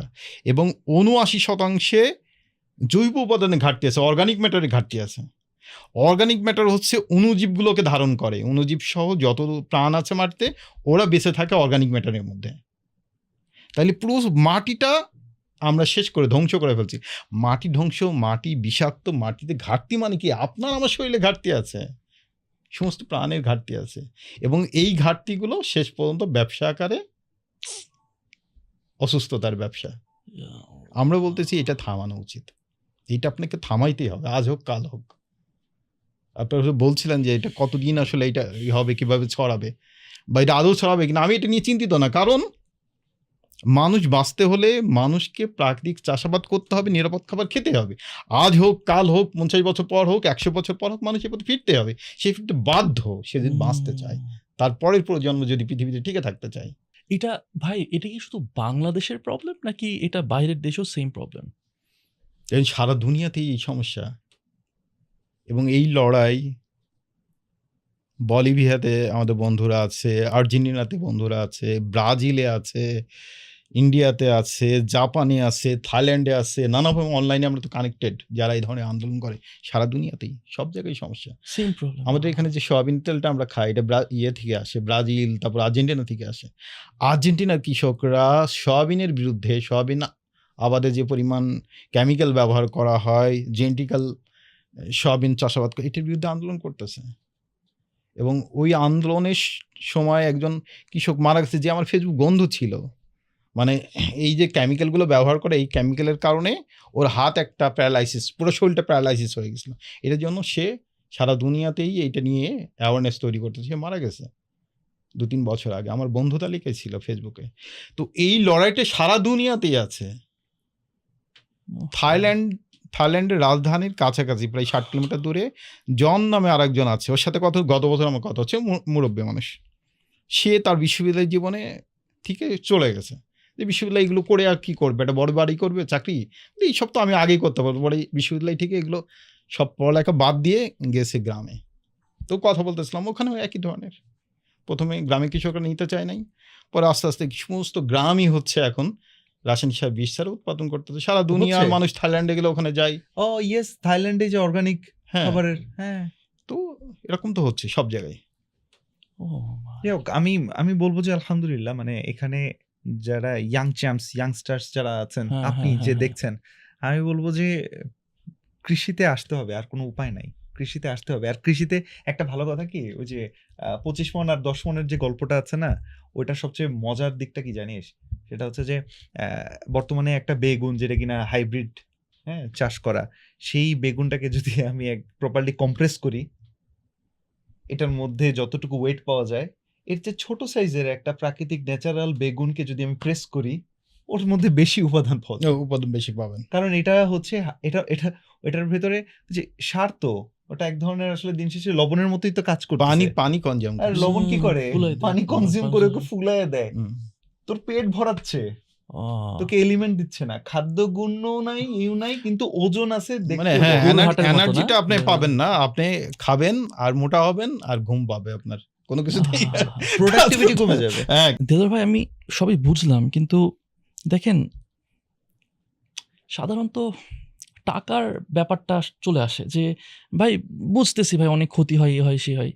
মানুষ বলছে যে ভাই আমার ইনকাম কোনটাতে বেশি, প্রাকৃতিকভাবে করলে কি আমার বেশি ইনকাম হবে, নাকি আমি অন্য যেভাবে চলতেছে কারেন্টলি সেখানে হয়তো বা সাধারণত চিন্তা করতেছে ভাই এখানে তো আমি বেশি হয়তো বা ইনকাম। এই জায়গাটা আমি আসলে জানতে চাচ্ছি যে প্রাকৃতিক ওয়েতে করলে এখানে কি আদৌ ইনকাম বেশি হওয়ার সুযোগ আছে কিনা? দেখেন, কৃষিটা এখন পুরোটাই জুয়া খেলার মতো হয়ে গেছে বাংলাদেশের কৃষকদের। কখনো লাভ হচ্ছে, কখনো অনেক লোকসান হচ্ছে। এটা মিডিয়াতে দেখতেছেন আপনারা, কখনো ফেলে দিচ্ছে, আবার কখনো এটা অনেক দাম বাজারে ভোক্তারি করতেছে। আমরা বলতেছি যে এই সিস্টেমটা চলতে পারে না, কৃষি হলো জুয়া খেলা না। কৃষি খুবই অতি প্রয়োজনীয় মানুষের জীবনে। হুম, তো এই জুয়া খেলা চলবে না। হুম, না করে প্রাকৃতিকভাবে চাষাবাদ করবে কৃষক, ভোক্তার ডিমান্ড বুঝে। হুম। যদি ভোক্তা এবং কৃষক যৌথভাবে এই কাজটা করে তাহলে প্রাকৃতিক চাষাবাদ লাভজনক, এবং সেই লাভজনকের সাথে অবশ্যই সাপ্লাই চেইন ম্যানেজমেন্টটা যুক্ত থাকতে হবে কৃষকের সাথে। হ্যাঁ, তাহলে প্রাকৃতিক চাষ লাভজনক হবে। এটা হচ্ছে একেবারে গতানুগতিক হিসেবের লাভ। আর কৃষক কিন্তু আমাকে লাভ বোঝাচ্ছে অন্য জায়গা থেকে। আমাদের কৃষকরা তারা লাভ বোঝাচ্ছে যে তাদের এক মাসে ওষুধের খরচ ছিল এরকম পরিবারের, এর গ্যাস্ট্রিক, এর এইটা ওইটা, হাসপাতাল দৌড়াদৌড়ি, এগুলো থেমে গেছে, অথবা ওই টাকাটা তার আছে। প্লাস হচ্ছে তার রাসায়নিক সার কিনতে হচ্ছে না, তার পেস্টিসাইড কিনতে হচ্ছে না, তার হরমোন কিনতে হচ্ছে না, তার ঘাস মারা বিষ কিনতে হচ্ছে না। এই যে কিনতে হচ্ছে না, এটা তো ক্যাশ টাকা। এই ক্যাশ টাকা তার লাগতেছে না। হুম। অতএব তার যা উৎপাদন হচ্ছে সেইটা বিক্রি করে সেই পুরো টাকাটা কৃষকের পকেটে থাকতেছে। এইটা হচ্ছে কৃষকের লাভ। আমরা গত শীতে যারা আলু উৎপাদন করছিল, যেসব কৃষকদের যারা খুব ভালো আলু উৎপাদন করছিল আমাদের পাশের মানিকগঞ্জের ওই গ্রামগুলোতে, ওদেরকে প্রতি সন্ধ্যায় আমাকে যেমন আপনারা ডেকে নিয়ে এসে কথা বলতেছেন, ওই রকম ভালো যারা আলু চাষ করছে তাদেরকে আমরা কৃষক স্কুলে ডেকে নিয়ে এক একজনের কৃষকের কথা শুনতেছিলাম যে তারা কিভাবে আয় করে আর কীভাবে আলুটা করলো এবং লাভ ক্ষতি, সেই হিসাবে তাদের সাথে আমরা খাতা কলম নিয়ে হিসাব করতাম। দেখা গেল যে 1 বিঘা আলু করে 60 মণ আলু হয়েছে, তার লাভ হচ্ছে 2000 টাকা, তার শ্রম বাদ দিয়ে।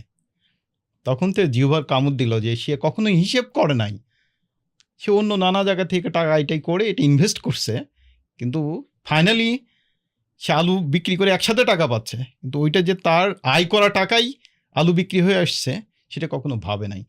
বাংলাদেশের কৃষক যদি কখনো এরকম হিসেব করে তাহলে যে দামে আমরা কিনে খাচ্ছি তার থেকে অধিক মাত্রায় দামে কিনে খেতে হবে।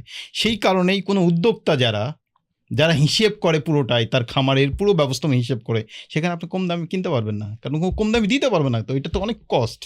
ও, আমরা এখন খাচ্ছি কি? আমরা খাচ্ছি হচ্ছে কৃষকের মূলধন খাচ্ছি। কারণ কৃষকের মূলধন এইটাই যে তার মেয়ে হচ্ছে গার্মেন্টসে কাজ করে, সেই টাকাটা সে এখানে ইনভেস্ট করে, সে মাঝে মাঝে ঢাকায় সে রিক্সা চালায়, সে ওখানে অটো চালায়, সেই টাকাটা সে ছোটো একটা ব্যবসা করে, সেই টাকা, এই সব টাকা কৃষিতে ইনভেস্ট হয়। ওই ইনভেস্টটা সে আর ফিরে পায় না, ওই টাকাটাই সে বাজারে আসে, কম দামে ফসলটা বিক্রি হয়। আমরা বলতেছি এই জুয়া খেলা থামাতে হবে, থামায় কৃষকের এই উৎপাদন যেন সে স্বনির্ভর হয়, তার নিজের মতো করে যা যা লাগে সে তার বাড়িতে যেন থাকে। এটা বাংলাদেশে ছিল, এটা হাওয়া থেকে বলতেছি না। আপনি আরও 10-20 বছর আগে গ্রামের যে কোনো গৃহস্থ বাড়ি দেখবেন যে সব ছিল, গরু ছিল, মাছ ছিল, হাঁস মুরগি, গাছপালা, একটু ছোট বাড়ির পিছনে একটা ছোট জঙ্গল, ক্ষেত খামার সব ছিল। গৃহস্থ পরিবার, এরা কিন্তু অনেক বেশি স্বনির্ভর ছিল। ওরা কেরোসিনের তেল আর লবণ ছাড়া বাজারে ওদের যাওয়ার খুব প্রয়োজন ছিল না। আপনাদের নিশ্চয় মনে আছে গ্রামে এই যে জামালপুরের কথা ওরকমই, হাটে যেত সপ্তাহে একদিন, একটা সরিষার তেলের বোতল নিয়ে যেত, কাঁচের বোতল, তার বাঁধা থাকতো সুতা দিয়ে, ওই তেলটুকু দিয়ে সে চলতো, আর এই লবণ নিয়ে আসতো, আর বাকিটা তার এখানে উৎপাদন। একটি স্বনির্ভর জীবন। তো কৃষককে ওই দিকে ফিরতে হবে। কৃষি মানে পুরোটা, সব মিলে কৃষি। কৃষি মানে শুধু ধান উৎপাদন নয়, শুধু মাছ উৎপাদন নয়, শুধু মুরগি উৎপাদন না। কৃষি মানে হচ্ছে আপনার ধান, শাক সবজি, বন, মাছ, গৃহস্থ সব কিছু মিলেই কৃষি। ভাইয়া আপনি কি কৃষিকাজে বা এইটাতে কি আপনি ইনভলভ আছেন, বা আপনার এরকম, বা আপনি কি কমার্শিয়াল এই জিনিসটা করেন? আমি কিন্তু কৃষিকাজই করি। আচ্ছা। আমি 17 সালে সাংবাদিকতা করতাম ঢাকায়, কৃষি সাংবাদিকতায়, সেটা ছেড়ে কৃষিকাজই করি। ওকে। এবং আমার পুরোটাই কৃষি। আমি মাছ চাষ করি, আমার গরু আছে 8-9টা, আমার হাঁস আছে, আমার মুরগি আছে, আমার ওকে। ধান আছে, আমার সবজি আছে, এগুলো তো আপনি আমার বিক্রি আমার করেন? ঔষধি গাছ আছে, আমার ফল গাছ আছে, আমার যা যা কৃষিতে আছে সব আমি করি। এবং সব প্রাকৃতিক ওয়েতে হ্যাঁ, হচ্ছে? সব প্রাকৃতিক। এগুলা বিক্রি করছেন নাকি সব? এইগুলো তো আমাদের কনজিউমের জন্য লাগে। এর বাইরে আমরা ঢাকাতে আমাদের একটা আউটলেট আছে, ওকে, ওকে। প্রাকৃতিক কৃষি বিপণন কেন্দ্র, 10/1 রাজিয়া সুলতানা রোড। ওটা কিন্তু 11 বছর হচ্ছে, মানে এটা যে আমি এখনই করছি বিষয়গুলো না, 11 হ্যাঁ। বছর ধরে একটা আউটলেট ঢাকাতে আমরা সচল রাখছি। অতএব যদি লস হতো তাহলে তো আমি 11 বছর ধরে চলতে পারতাম না। 11 বছর এখন প্রায় 12 জন হচ্ছে একদম ফুল স্টাফ। 12 জন যারা কাজ করে এই পুরো সাপ্লাই চেইন, এটার মার্কেটিং সবকিছু। ওখানে কি পাওয়া যাবে? আমি কি এটা সব পাবেন খাবার হিসাবে যা আপনার Okay. চাল পাবেন, ডাল পাবেন, তেল পাবেন, এই সবজি পাবেন, মাছ পাবেন, আমি মুরগি পাবেন। আমি একটা জিনিস জানতে চাচ্ছি, যেমন আমি যদি চাল ধরি, হ্যাঁ? সো আমি জানি যে আপনার কাছে গেলে আমি প্রাকৃতিক এবং খুব ভালো আমি ইয়াটা পাচ্ছি। ওকে, ফাইন। এখন সেটার দাম ধরেন মানে এক্সাম্পল ৳100। মানে আমি যেটা বলতে চাচ্ছি সেটা হচ্ছে কি, আপনার কাছে গেলে কি চালের দামটা বেশি পড়বে কম্পেয়ার টু বাজারের, কম্পেয়ার করে যদি, আমি কি বুঝতে পারছি? হ্যাঁ, আপনি ভালো বলতে আমি বুঝতে মানে পারছি। বলছি কি আমার আমরা বলতেছি যে আপনার খাবারে ইনভেস্ট করতে হবে। ওকে। খাবার উৎপাদন করতে আসলে খরচ বেশি হয়। হুম, বিশেষ করে নিরাপদ খাবার। হুম, উৎপাদনের সমস্ত ব্যয় ধরলে খরচটা বাড়ে। এই যে আমি আগে কিন্তু বলতেছিলাম আপনাদের যে 28,000 কোটি টাকা ইনভেস্ট করছে শুধু রাসায়নিক সারে। এটা কিন্তু রাসায়নিক সার যুক্ত যেসব খাবার বাজারে দেখতেছেন, এইটা সরকারের 28,000 কোটি টাকা ইনভেস্ট করা, ভর্তুকি দেয়া। আমার পিছন তো সরকার 1 টাকাও দেয় না, আমার তো লাগে না। তা আমার কৃষকের তাহলে ওই 28,000 কোটির কিছু অংশ থাকবে তো এখানে, আপনি কেন দিবেন না এটাতে? হুম, এবং আমরা সবসময় বিশেষ করে একেবারে যারা আমরা মধ্যবিত্ত, আমাদের কোনো কিছুতেই কমাইতে পারি না। আমরা বাটার স্যান্ডেলের দাম কমাইতে পারবো না, আমরা বাসের ভাড়া কমাইতে পারি না, আমাদের স্কুলের বেতন বাচ্চাদের কমাইতে পারি না, রিক্সা ভাড়া কমাইতে পারেন, কোথায় কমাইতে পারেন? সবজি আলার এই 50 টাকার জায়গায় আমি 20 টাকা দিই, এখানে কমাইতে, মানে খাবারটা নিম্নমানের করতে চেষ্টা করি। কিন্তু দরকার হচ্ছে খাবারে ইনভেস্ট করা। কিন্তু বাটার দোকানের এই যে স্যান্ডেল, যেটা 5 বছর আগে কত ছিল এখন কত হয়েছে, এটা নিয়ে তো কেউ প্রশ্ন করতে পারে না। তাহলে ভাই তুমি আমার নিয়ে কেন প্রশ্ন করতেছ? আমার তো সেই অধিকার আছে চাল বিক্রি করার। ব্যাপার হচ্ছে কি ভাই, এইটা যে আমার জন্য উপকারী, এই প্রাকৃতিকভাবে যে খাবারটা, একটা হচ্ছে ভাইয়া, মানে আমরা খুব বিজনেসের ল্যাঙ্গুয়েজে যদি বুঝি, যে একটা হচ্ছে ভাইয়া ডিস্ট্রিবিউশনের অ্যাভেলেবিলিটি। মানে আমার জন্য যে এরকম একটা প্রোডাক্ট আছে সেটাই জানি না, এটা একটা প্রবলেম। আর দ্বিতীয়টা হচ্ছে, যদি থেকে থাকে ইনস্ট্যান্ট পাশেরটার সাথে কম্পেয়ার করতেছি, এটাকে ব্র্যান্ডের ভাষায় বলবো ব্র্যান্ড পজিশনিং। আমি তো জানি না যে এইটা আর এটা এক জিনিস না। ভালো জিনিসটার জন্য আমি খরচ করতে রাজি আছি, কিন্তু প্রপারলি অনেক সময় আসলে ব্র্যান্ডিং বা ওই মার্কেটিংটা হচ্ছে না। হয়তো আমাদের এই ডিসকাশনের মাধ্যমে অনেক মানুষ জানবে। আরেকটা জিনিসও আছে ভাইয়া, এখানে আমি মনে করি যে ইথিক্যাল ভ্যালু, সোশ্যাল রেসপন্সিবিলিটি, এগুলা যে বিজনেস থেকে ওই যে কয়েক মাইল দূরে রেখে সবাই শুরু করে। হ্যাঁ, নাবিস ভাই যেটা বলছিল ওইটা মনে হয় আরো বেশি ক্লিয়ার হওয়া দরকার। হ্যাঁ। মানে খাবারের খাবারের দাম, হ্যাঁ হ্যাঁ, এটা সরি হ্যাঁ ভাই, ওটা আমরা খাবারের দাম নির্ধারণ করি বাজার দেখে না, কিন্তু ঢাকার বাজার দেখে যে তুলনা করতেছে সেরকম না। ঢাকার বাজার ধরেন কারণ বাজারে যদি 2 ট্রাক বেশি বেগুন ঢুকে রাত্রেবেলা, তাহলে পরের দিন কারণ বাজার কেন্দ্রিক মোহাম্মদপুর আশেপাশে যত জায়গা আছে বেগুনের দাম পড়ে যাবে, তাই না? এখন যদি ওই বাজার দেখে আমি আমার দোকানে দাম নির্ধারণ করি, তাহলে কিন্তু আমি বিপদে পড়বো, তাই না? আমি দাম নির্ধারণ করি আমার কৃষকের উৎপাদন খরচ কত, আর আমি এটা চলতে আমার কত টাকা লাগবে ইথিক্যালি, সেইটার দাম নির্ধারণ হয়। এটা কখনো বাজার থেকে অনেক বেশি হয়, কখনো বাজার থেকে অনেক কম হয়। বাজার থেকে অনেক কম হইলে আমরা খুব বিপদে পড়ি। দেখা যাচ্ছে পেঁয়াজ বাজারে 50 টাকা, আমি 40 টাকা বিক্রি করতেছি। তা আমার ওই আশেপাশে ভ্যানওয়ালারা এসে সব যা ছিল সব নিয়ে, ওরা বুঝে ওঠার আগেই সব কিনে নিয়ে চলে যায়। তেলের দাম কম, সব তেল নিয়ে চলে যাচ্ছে। হ্যাঁ, এগুলো ম্যানেজ করতে হয়। কিন্তু আমি সব সময় আপনাকে বলি সবাইকে যে আমাদের কাছ থেকে যারা খাবার নেয়, যারা কেনে, তাদেরকে আমি জিজ্ঞাসা করছি, ভাই এত কষ্ট করে অনেক দূর থেকে আসেন এবং এগুলো সব দাম বেশি, আপনি কেন কেনেন, কেন এটা কিনতে আসেন? কষ্ট করে টাকাগুলো যারা আসে তারা অধিকাংশ মিডল ক্লাস, খাবারটা যারা সচেতন। তো ওরা আমাকে বললো, ভাই আমি তো ডাক্তারের কাছে যেতে হয় না, আমার ওই সময়টা আমার বেঁচে যায়, আমার টাকা অনেক টাকা স্বাস্থ্য খাতে ব্যয় হতো চিকিৎসার জন্য, সেটা তো লাগে না। তাহলে আমার এই কষ্টগুলো আর একটু টাকা, এটা আমার খুব বেশি গায়ে লাগে না। এরকম অনেক পরিবার আছে গত 11 বছর ধরে আমাদের কাছ থেকে খাবার নাই। অথবা এটা যে একদিন নিচ্ছে, দুদিন নিচ্ছে, দাম বেশি বলে এরকম নয়। এবং যারা নিচ্ছে তারা কিন্তু খুব ধনী মানুষ না। হ্যাঁ, তারা এটা নেয় হচ্ছে তাদের পরিবারের কথা বিবেচনা করে। মানে যে বাচ্চাটাকে সে ভালোবাসে, তাকে কি করে বিষ খাওয়াবে? প্রত্যেকে তার বাচ্চাকে তো ভালোবাসে, মানে মিডল এজ যারা এই সময় অর্থনীতি ব্যবস্থাকে নিয়ন্ত্রণ করতেছে বাংলাদেশ, তার তাদের সন্তানকে ভালোবাসে, সবই সন্তান জন্য করতে, সেই সন্তানের মুখে কি করে বিষ দেবে, বিষ খাবার তুলে দেয়। ভাই অতএব তারা এখানে একটু বেশি হলেও তারা নেয়।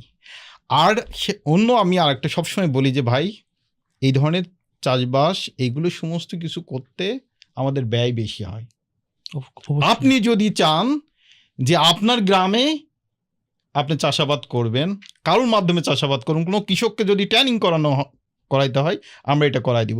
কোনো বাগানে যদি আমরা ডিজাইন করে দিতে বলেন যে আপনি একটা ফল বাগান করবেন ন্যাচারালি, এখানে কোনো কিছু দেওয়া লাগবে না, হ্যাঁ, যেটা খাদ্য বন আমরা এখন সারা বাংলাদেশ কিন্তু এটা করে করতেছি বিভিন্ন জায়গায়। বাহ। তো এগুলো সব আমরা করে দিব আপনাকে।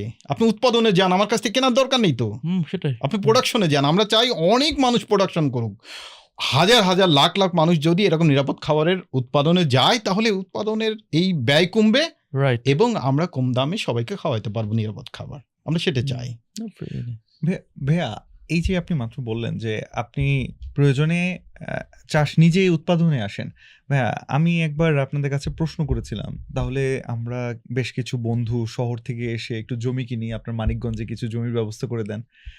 আমার কিন্তু মনে আছে আপনি কিন্তু ডিসকারেজ করছিলেন, বলে কি না আমি কৃষকের জমি বিক্রি হতে দিব না। ভাই ওই জায়গায় আবার এরকম কথা কেন? আচ্ছা, হয় কি, শহরের লোকজন জমি কিনলে জমিটা ওইটা একটা বাগান বাড়ি করে ফেলে, যেটা আসলে ধান ক্ষেত ছিল সেটা একটা বাগান বাড়ি হয়ে যায়, ওখানে আনপ্রোডাক্ট হয়ে যায়, এটা বিনোদনের জায়গা তৈরি করে এবং আশেপাশে পুরো জায়গাটা ধীরে ধীরে ওইটা একটা রিসোর্টে কনভার্ট হয়ে যায়। তো রিসোর্ট হওয়া মানে কি, রিসোর্ট হওয়া মানে হচ্ছে এখন একটা ফসলের মাঠ পুরোটা দখল হয়ে যাওয়া। একটা ফসলের মাঠের উপর 4-5টা গ্রামের কৃষকরা যুক্ত। ওই গ্রামে কোনো কৃষক যদি ভূমিহীন থাকে তাও কিন্তু সে ওখানে মাছ ধরতে যায়, গরুর খাবার আনতে যায়, নিজে একটু শাকসবজি কুড়াইতে যায়, নানাভাবে ইনভলভ ওই মাঠের উপর। সে হয়তো ভালো লাগতেছে সেটা মাঠের দিকে গেল, যখন আপনি রিসোর্ট করবেন তো 4-5টা আপনার আটকায় দিলেন, আপনার তো ঢুকতেই দিবেন না কাউকে। আমরা সেটা বোঝার চেষ্টা করি যে আপনি কি করতে চান, আপনার অভিসন্ধি কি। আপনার অভিসন্ধি যদি বুঝতে পারি যে হ্যাঁ আপনি আসলে খাদ্য উৎপাদন করবেন তাহলে আপনি করতে পারেন। আর একটা হচ্ছে যে আপনার জমি কিনাই দরকার কি, কৃষক যদি 10 জন কৃষকের 10 বিঘা জমি আপনার মতো করে দেয়, দুনিয়াতে তো কারোর জমি, আমাদের কারোর তো আসলে এই সম্পদ না, এগুলো তো সবই সব মানুষের, সব অন্য প্রাণীর প্রজন্ম পরম্পরা। আমি বলতে চাচ্ছি যে ইন্ডিভিজুয়াল কারোরই তো কোনো সম্পদ নেই পৃথিবীতে, থাকবে না, আমরা তো সবাই চলে যাবো পৃথিবী থেকে। 10 জন কৃষক যদি আপনার জন্য 10 বিঘা জমি চাষাবাদ করে দেয়, 10 বিঘা তো আপনার জমি, আপনার নামে না হোক, কিন্তু চাষাবাদের সমস্ত ফলাফল তো আপনিই পাচ্ছেন। তাহলে আপনি ওইটাতে যান, ওইটা তো কম ইনভেস্ট। আপনি যখন প্রথম জমি কিনবেন ওইটাতে নানা ধরনের ইনভেস্ট করবেন, নানা ধরনের ঝামেলার মধ্যে পড়বেন, আপনি এর মুখ ফিরাই নেবেন না ধীরে ধীরে। আমরা সেটাকে প্রথমে উৎসাহিত করি যে আপনি জমি না কিনে কৃষকদের সাথে ইনভলভ হন, কৃষকরা যেন উৎপাদনটা আপনাকে করে দেয়। তারপরেও যদি আপনি করতে চান তো দ্যাটস ওয়েলকাম, কিন্তু কোনোভাবে সেটা এই ধরনের না ফসলের জমি নষ্ট করে বাগান বাড়ি না। ভাইয়া আপনারা যেটা করতেছে এটা কি আমরা অর্গানিক ফুড বলতে পারি? আমরা যেটা করতেছি এটা প্রাকৃতিক খাবার আমরা বলি। এটা কি ন্যাচারাল ফুড? হ্যাঁ, ন্যাচারাল ফুড। অর্গানিক এবং ন্যাচারাল ফুড একটু যদি বলতেন যেটা দেখেন ডিফারেন্স। সারা দুনিয়ায় অর্গানিক হচ্ছে নিরাপদ খাদ্য, এটা ঠিক আছে, এবং অর্গানিক একটা বাণিজ্যিক, অনেক বেশি বাণিজ্যিক শব্দ, এটা অনেক ক্ষেত্রে বাণিজ্যিক ব্যবহার হয়, কিন্তু প্রাকৃতিক কৃষি অনেক বেশি হচ্ছে সর্বপ্রাণের কথা বলে। এটা শুধু মানুষের কথা বিবেচনা করে না, সমস্ত প্রাণের যেন মঙ্গল হয়, মানে আপনি খাদ্য উৎপাদন কেঁচোটা যেন না মারা যায়। আপনি খাদ্য উৎপাদন করবেন কৃষকের স্বাস্থ্য যেন ভালো থাকে, আপনি প্রজাপতির জন্য ভাববেন, আপনি পোকামাকড়ের জন্য ভাববেন, আপনি সাপের জন্য ভাববেন, ব্যাঙের জন্য ভাববেন, বাদুড়ের জন্য, এই সব প্রাণ ভালো থাকবে, এর মধ্য দিয়ে আপনি খাদ্যটা উৎপাদন করে নেবেন। অর্গানিকে কিন্তু এইটা বিবেচনা করে কিন্তু অনেক বেশি বাণিজ্যিক কথা ভাবা হয়, যে কে কি আছে অত কিছু মাথায় না নিলেও আপনি সার দিচ্ছেন না, কিন্তু রক ফসফেট যদি পান তাহলে আপনি দিতে পারেন, তাহলে আপনি অনেক কিছু অ্যালাউ করতেছেন। আচ্ছা, আমরা বলতেছি যে এই জায়গাতে এসে একটা স্বনির্ভর, সুস্থায়ী এবং প্রকৃতির নিয়ম মেনে এমন একটা চাষ পদ্ধতি, যে চাষ পদ্ধতি আপনাকে একটা আনন্দদায়ক এবং সুস্থায়ী জীবনের দিকে নিয়ে যাবে। আচ্ছা ভাইয়া, মনে করেন আমার ক্ষেতের মধ্যে এমন একটা পোকা লেগে গেছে যে এই পোকাটা প্রাকৃতিকভাবে যাচ্ছে না, আমি কি করব? ধানেও যে মাজরা পোকা এরকম হয় না, ভাইয়া তাহলে তখন কৃষক কি করবে? এখন আজকে এপিসোড শোনার পর কোনো একজন তার বাবাকে গিয়ে বলল, "বাবা, ধানে মাজরা পোকা আমাদের এই লাগছে, এই কিন্তু এটা সংকটটা, করো না।" হ্যাঁ, আপনি যেটা বলছেন এই সংকটটা আমাদের কাছেও আসে। আমরা সারাক্ষণ আমাকে হোয়াটসঅ্যাপ বা মেসেঞ্জারে সারাক্ষণ এই ধরনের ছবি দিয়ে, ভাই এটা পোকা লাগছে কি করবো, এটা করবো। ভাইয়া কি করবে সে এখন? ঘটনা হচ্ছে পোকা লেগে যাওয়ার আগে না, ঘটাইতে হবে ধান চাষের আগে। মাটিটা আপনি কিভাবে তৈরি করতেছেন সেটার উপর নির্ভর করে পোকা লাগবে কিনা। ওকে। মানে আপনি যদি ব্যালেন্স ডায়েট করেন, নিরাপদ খাবার খান, আপনার রোগবালাই কম হবে। এটা তো স্বাভাবিক কথা। গাছের ক্ষেত্রে একই রকম। গাছের মনস্তত্ত্ব এক। মাটি তৈরি করার সময় নিউট্রিশন ঠিকঠাক মতো পাচ্ছে কিনা, ন্যাচারাল নিউট্রিশন ঠিকঠাক মতো পাচ্ছে কিনা মাটি। ২ হচ্ছে আপনি কোন ধান লাগাচ্ছেন। সেটি কি হাইব্রিড? সেটা কি আদি দেশি জাত? সেটা কি শঙ্কর? সেটা জিএম? এইটা বিবেচনা। ওইটা হচ্ছে আপনি হতে হবে একেবারে আদি জাত। তাহলে আপনি মাটি তৈরি করলেন, আদি জাতের ধান লাগালেন এবং একই ধান মাঠের পর মাঠ লাগানো যাবে না। বৈচিত্র্যপূর্ণ ধান। আগে যেমন কৃষক গ্রামে ১০ রকমের, ২০ রকমের, ৪০ রকম, ১০০ রকম ধান, প্রত্যেকের বাড়ি আলাদা ধান থাকতো। মাঠ যার মাঠে যেরকম, মাঠ উঁচু হলে একরকম ধান, নিচু হলে একরকম ধান, এরকম নানা ধরনের ভ্যারাইটি বৈচিত্র্য থাকতো। এই সব যদি আপনি ঠিক রাখেন, আমরা গ্যারান্টি দিচ্ছি ৮০% পোকামাকড় রোগবালাই হবে না। ন্যাচারালি প্রোটেক্ট হবে। তাহলে আর ২০% ওইটাতে আপনার একদম মাথায় নেওয়ার কোনো প্রয়োজন নেই। আমরা গত ৬ বছর আমাদের এই খামারটাতে, মানিকগঞ্জে যেখানে আপনি গেছিলেন, ৬ বছরে সব ধরনের ধান করতেছি। আমাদের মাঠে এই মুহূর্তে এই আমন মৌসুম, যেটা বৃষ্টি নির্ভর, আমন মৌসুমের ২৮ প্রজাতির ধান আছে, দেশি ধান। কোনো রাসায়নিক সার নেই, কোনো পেস্টিসাইড নেই, কোনো কিছু লাগবে না। আপনি অঘ্রাণে ১ম দিন যাবেন, দেখবেন ওই ধান কাটা উৎসব হবে নবান্ন, অনেক লোকজন যাবে ওখানে, সব কাটতে পারবেন, সব ধান, ভালো ধান আছে। অতএব পোকা লেগে যাওয়া না, প্রোটেক্টটা করতে হবে আগেই, তাহলে ওই সবজির ক্ষেত্রেও পোকামাকড় লাগবে না। হ্যাঁ, আমি আপনাদের ওখানে কিন্তু দেখেছি এই যে এত রকমের ধান লাগানো আছে, এর মাঝে মাঝে আবার নানান রকমের গাছ লাগানো, স্পেশালি ভাইয়া ওই যে ধইঞ্চা গাছ, যেন মাটিকে আবার ব্যালেন্স করা হয়, ওর কি বলে এটাকে, ইউরিয়াটা যেন আবার ব্যালেন্স করে। সো নট অনলি দ্যাট, আবার আরেকটা জিনিস ভাইয়া, এখন পেঁচা সেরকম আর আসে না, বা কোন পাখিগুলো আমাদের প্রয়োজন সেগুলো আর আসে না।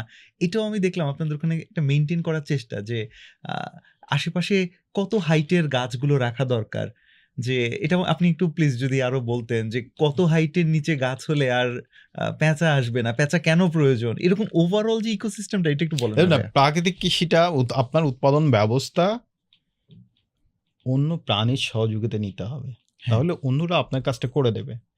ব্যাঙ যদি আপনার জমির মধ্যে সব পোকা খেয়ে ফেলে, তাহলে কেন আপনি কষ্ট করে বিষ কিনে ওখানে দিতে যাবেন?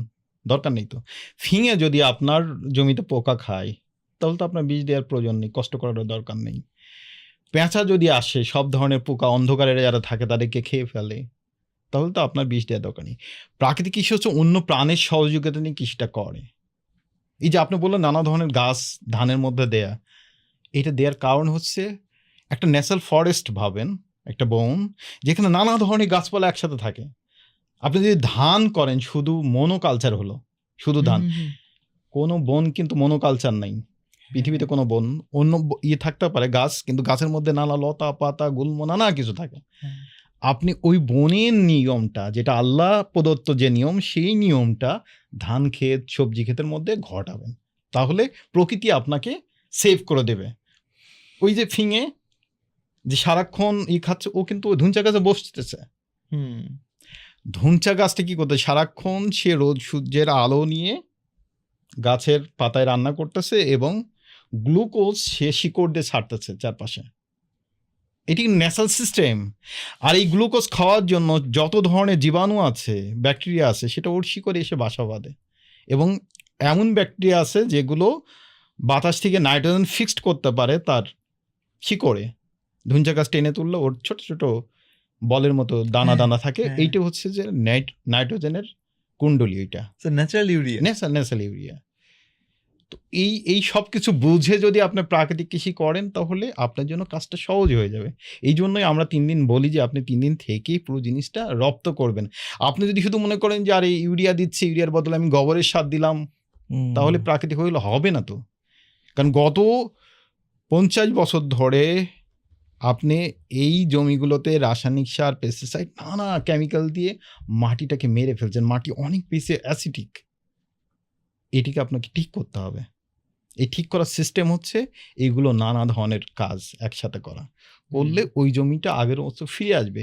প্রকৃতি অনেক বেশি শক্তিশালী এবং সে রিকভার করতে পারে। হ্যাঁ, রিকভার করবে, তারপরে দেখবেন যে অটো হচ্ছে, সবকিছু হচ্ছে। আমাদের এমন ধান ক্ষেত আছে যেটা গত 4 বছরে এক মুঠো জৈব সারও নেই, কিন্তু ওখানে ধান হচ্ছে। আমরা শুধু লাগাচ্ছি, কেটে নিয়ে আসতেছে। মাটির এরকম তৈরি হয়ে গেছে। এই তৈরিটা করা লাগবে। পৃথিবীতে এই ভূমিতে শক্তি আছে। ভূমির শক্তিটা জায়গায় তুলতে হবে। গাছের শক্তি আছে, ভূমির ওই শক্তিটাকে গ্রহণ করা। এই দুইটা মিলাইতে হবে। মিলাইলে এই এনার্জির খেলা পৃথিবীতে, এই এনার্জিটা আপনি ধরতে পারবেন, বুঝতে পারবেন। তারপরে আপনার কাজটা সহজ হয়ে যাবে। দুলাল ভাই, আপনি যেভাবে বলছেন, দেখেন একজন কৃষকের কি এই নলেজটা আসলে এভাবে নিয়ে কাজ করা সম্ভব? মানে দেখেন, আপনি এত কিছু জেনে নিয়ে তারপরে ফার্মিং এ আসলেন, অথবা এসে আপনি এখনো নিয়মিত স্টাডি করতেছেন। কিন্তু এটা আসলে কি পসিবল? একজন কৃষক কিভাবে চিন্তা করা দেখেন, পসিবল? একজন কৃষক একই সাথে সয়েল সায়েন্টিস্ট, একই সাথে সে কীটতত্ত্ববিদ, একই সাথে সে মাটিরই বোঝে, সে জলের বোঝে, সে আবহাওয়াবিদ, আবহাওয়া বোঝে, সে উদ্ভিদের শরীর তত্ত্ব বোঝে। এই সব কিছু বুঝেই হচ্ছে কৃষক। এটাই ছিল কৃষি। এখন এরকম কৃষি নেই। মানে ওই নলেজটা এখনটা হচ্ছে ওই নলেজটা হচ্ছে একটা পরম্পরা নলেজ। এই নলেজটা শুরু হয়েছে আরও 10,000 বছর আগে। এই নলেজটা পরম্পরাই। আপনি আপনার বাবার কাছ থেকে শিখবেন, বাবা তার দাদার কাছ থেকে, মায়ের কাছ থেকে, মা তার নানির কাছ থেকে শিখবে। এই যে পরম্পরার যে জ্ঞান, এই জ্ঞানের চর্চাটা থামাই দেওয়া হয়েছে। এই পরম্পরার জ্ঞানটা হচ্ছে প্রকৃতি বান্ধব জ্ঞান, যেটা কৃষি এবং প্রকৃতি একসাথে কাজ করে। এই জ্ঞানের চর্চা নেই। এই জ্ঞানের চর্চাটাকেই আমরা প্রথমে থামাইছি। আমরা বলছি যে এই জ্ঞানটা হচ্ছে একদম এইগুলোর প্রাচীন জ্ঞান, এগুলো দিয়ে চলে না, এগুলো খোরপোশ, এগুলো দিয়ে আমাদের পেট ভরবে না, অথবা আমাদের অনেক ফসল লাগবে, এগুলো দরকার নেই। এটা কখন থামলো? এটা মানে আপনি তখন একটা কথা বলছিলেন যে 50 বছর, এটা একটা বলেন। এটা কিন্তু একাডেমি যখন আমাদের এখানে তৈরি হয়েছে, তখন আমাদের এখানে যখন কৃষি কলেজ, কৃষি বিশ্ববিদ্যালয় তৈরি হচ্ছে, তখন। যে ভাই বা বোন দেখতেছেন, অনেকে আছেন যে আপনি নিরাপদ খাদ্য নিয়ে কাজ করছেন। আমি চাচ্ছি যে হয়তোবা যিনি দেখতেছেন, তিনি যদি এভাবে চিন্তা করেন যে আচ্ছা, হোয়াট, আজকে থেকে আমি নিরাপদ খাদ্য নিয়ে আমি এই সেক্টরে কাজ করব। আপনি আমাকে একটা গাইডলাইন দেন যে আমরা যেরকম বিজনেস করতে চাই, এবং বিজনেসটার ফার্স্ট রুল হচ্ছে প্রফিট করতে হবে, right? It has to be profitable, নাহলে এটা সাস্টেনেবল হবে না। আপনি একটু গাইডলাইন দিবেন যিনি দেখতেছেন এখন, যে কেউ যদি বিজনেস এই সেক্টরে করতে চায়, সে কি প্রথমত একটা হচ্ছে সে সোশ্যালি অনেক ইম্প্যাক্ট ফেলছে, নিজে ভালো থাকবে ফার্স্ট অফ অল, তার ফ্যামিলিকে কিন্তু প্রোটেক্ট করে ফেলতেছে। কারণ আমার পরিবারে যত 14 গোষ্ঠীতে সবাই তো আমি সাপ্লাই দিতে পারবো, যে ভাই আমি এটার দায়িত্ব নিছি, আমি ওই কমিউনিটির দায়িত্ব নিছি, পারবো। তাহলে কতভাবে আমি কিন্তু এই জায়গাতে আমি করতে পারতেছি। আচ্ছা, যদি একটু বলতেন যে বিজনেস ওয়াইজ এটা কি মেক সেন্স করবে কিনা, এটা কি প্রফিটেবল হবে কিনা, যদি একটু গাইড করতেন আর কি। এক হচ্ছে, বাংলাদেশের সব মানুষ নিরাপদ খাবার চায়। জি, এটা খুব বেসিক। আপনি একটা গ্রামের বাজারে শুধুমাত্র ফলো করবেন, লোকজন খুঁজতে আসে যে কোনটা পোকা বেগুন, কোনটা বাড়ির আঙিনায় হয়েছে, এটা কিন্তু গ্রামে খোঁজে, তাই না? শুধু ঢাকা শহরে না, গ্রামের লোকজনও খোঁজে। আচ্ছা। অতএব সব মানুষ কিন্তু নিরাপদ খেতে চায়। এই অ্যাওয়ারনেসটা তৈরি হয়েছে কোভিডের পর। এই যে অ্যাওয়ারনেস, সবাই যে চায়, সবাই পাচ্ছে না। তাহলে এইটি হচ্ছে আপনার বিজনেস, যে আপনি এই সংকটটা সমাধান করবেন, যে সবাই চাচ্ছে কিন্তু পাচ্ছেন না। তাহলে আপনার কি করতে হবে? আপনার প্রোডাকশনে যেতে হবে এবং সাপ্লাই চেনটা ঠিকঠাক মতো ডিল করতে হবে। সঠিক সময় সঠিক মানুষের কাছে সঠিক পণ্যটা আপনাকে নিয়ে যেতে হবে। এইটা হচ্ছে এই নিরাপদ খাদ্যের একটা সংকট আছে এই মুহূর্তে। হয়তো বাংলাদেশে বিভিন্ন জায়গায় উৎপাদন হচ্ছে, কিন্তু ঠিক টাইম মতো যে চায় তার কাছে এটা দেওয়ার লোক নেই। ওকে। কৃষকের দিক থেকেও এইটা সম্ভব না। আবার যারা এখন কাজ করতেছে এই মুহূর্তে, তারাও এটা কুলায় উঠতে পারতেছে না। অতএব এই মাঝখানে যে কাজ করার একটা বিজনেস প্ল্যান নিয়ে কাজ করার উপায় আছে। আমি বলতেছি, ভিতরে অনেক বড় বড় প্রতিষ্ঠান, অনেক বড় বড় সংস্থা কিন্তু অনেক জমি কিনে রাখছে বাংলাদেশের। ওকে। অনেকের জমি আছে, অনেক বিজনেস যারা বড় বড় ব্যবসায়ী প্রতিষ্ঠান, তাদের কিন্তু অনেক জমি আছে। শত শত বিঘা জমি আছে, কিন্তু প্ল্যান আছে অনেক, মানে অনেকে আমরা নিরাপদ খাদ্য দিয়ে নিরাপদ খাদ্য নিয়ে কাজ করবে। ও মানে আচ্ছা, মানে তাহলে তো দ্যাটস গুড নিউজ। হ্যাঁ, হ্যাঁ, এটা গুড। আমি বলতেছি যে অর্থাৎ ভিতরে, ভিতরে মানুষের প্রস্তুতিও নিচ্ছে। অথবা এই জায়গায় যদি আচ্ছা। আপনি সক্রিয় হয়ে নিজে কাজটা করেন, তাহলে আপনি এই মার্কেটে ধরতে পারবেন। That's good. ভোক্তা আছে, কনজিউমার আছে। আপনি একটু প্রোডাকশন এবং সাপ্লাই চেইনটা ঠিকঠাক মতো ম্যানেজমেন্ট যদি করতে পারেন, তাহলে এই বিজনেসে আপনি খুব ভালো করতে পারবেন। মানে এখানে সে কমফোর্টেবলি সে মানে আমি যেটা বলছি কি সে Living. টাকা পয়সা ইনকাম করতে পারবে। এটাই আসলে অবশ্যই, ইহা থাকে। অবশ্যই টাকা পয়সা ইনকাম করতে পারবে। এবং আমরা বলতেছি যে আমরা আমাদের এই পুরো টিমটা যখন কাজটা শুরু করে, তখন আমরা হচ্ছে আমাদের চায়ের টাকা, মানে চা এরকম ছোট হাত খরচের টাকাগুলো 100-200 টাকা 500 টাকা গুছাই কিন্তু আমরা শুরু করেছিলাম 12 সালে। আচ্ছা। 12 সালে এটা শুরু হয়েছিল। এই খামারটা আমরা জমি লিজ নিয়ে, এইটা মানিকগঞ্জে দৌলতপুরে আমরা এক বন্ধুর বাবার জমি নদীর ধারে নিয়ে আমরা চাষাবাদ শুরু করলাম। তারপরে কিন্তু এইটা করে এটা কৃষকদের সাথে যুক্ত হয়ে আমাদের এই আন্দোলনটা এখন ঢাকায় আউটলেট প্রায় 12 বছর, এই 12 মানে 11 বছর পার হচ্ছে। 11 বছর প্রায় 1 মাসের মধ্যে কমপ্লিট হয়ে যাবে। তো 11 বছর ঢাকায় একটা আউটলেট চালাচ্ছি, 12 জন লোক কাজ করতেছে। এর সাথে প্রায় 2-3 হাজার লোক সারা বাংলাদেশে কানেক্টেড কৃষকরা। গ্রামে আমাদের আরও 2টা কৃষকদের আউটলেট আছে, হ্যাঁ। 2টা গ্রামে। ইয়েস। কৃষকদের জন্য লাইব্রেরি আছে, আমাদের নিজস্ব খামার আছে। এগুলো থেকে কিন্তু আয় থেকেই হয়েছে।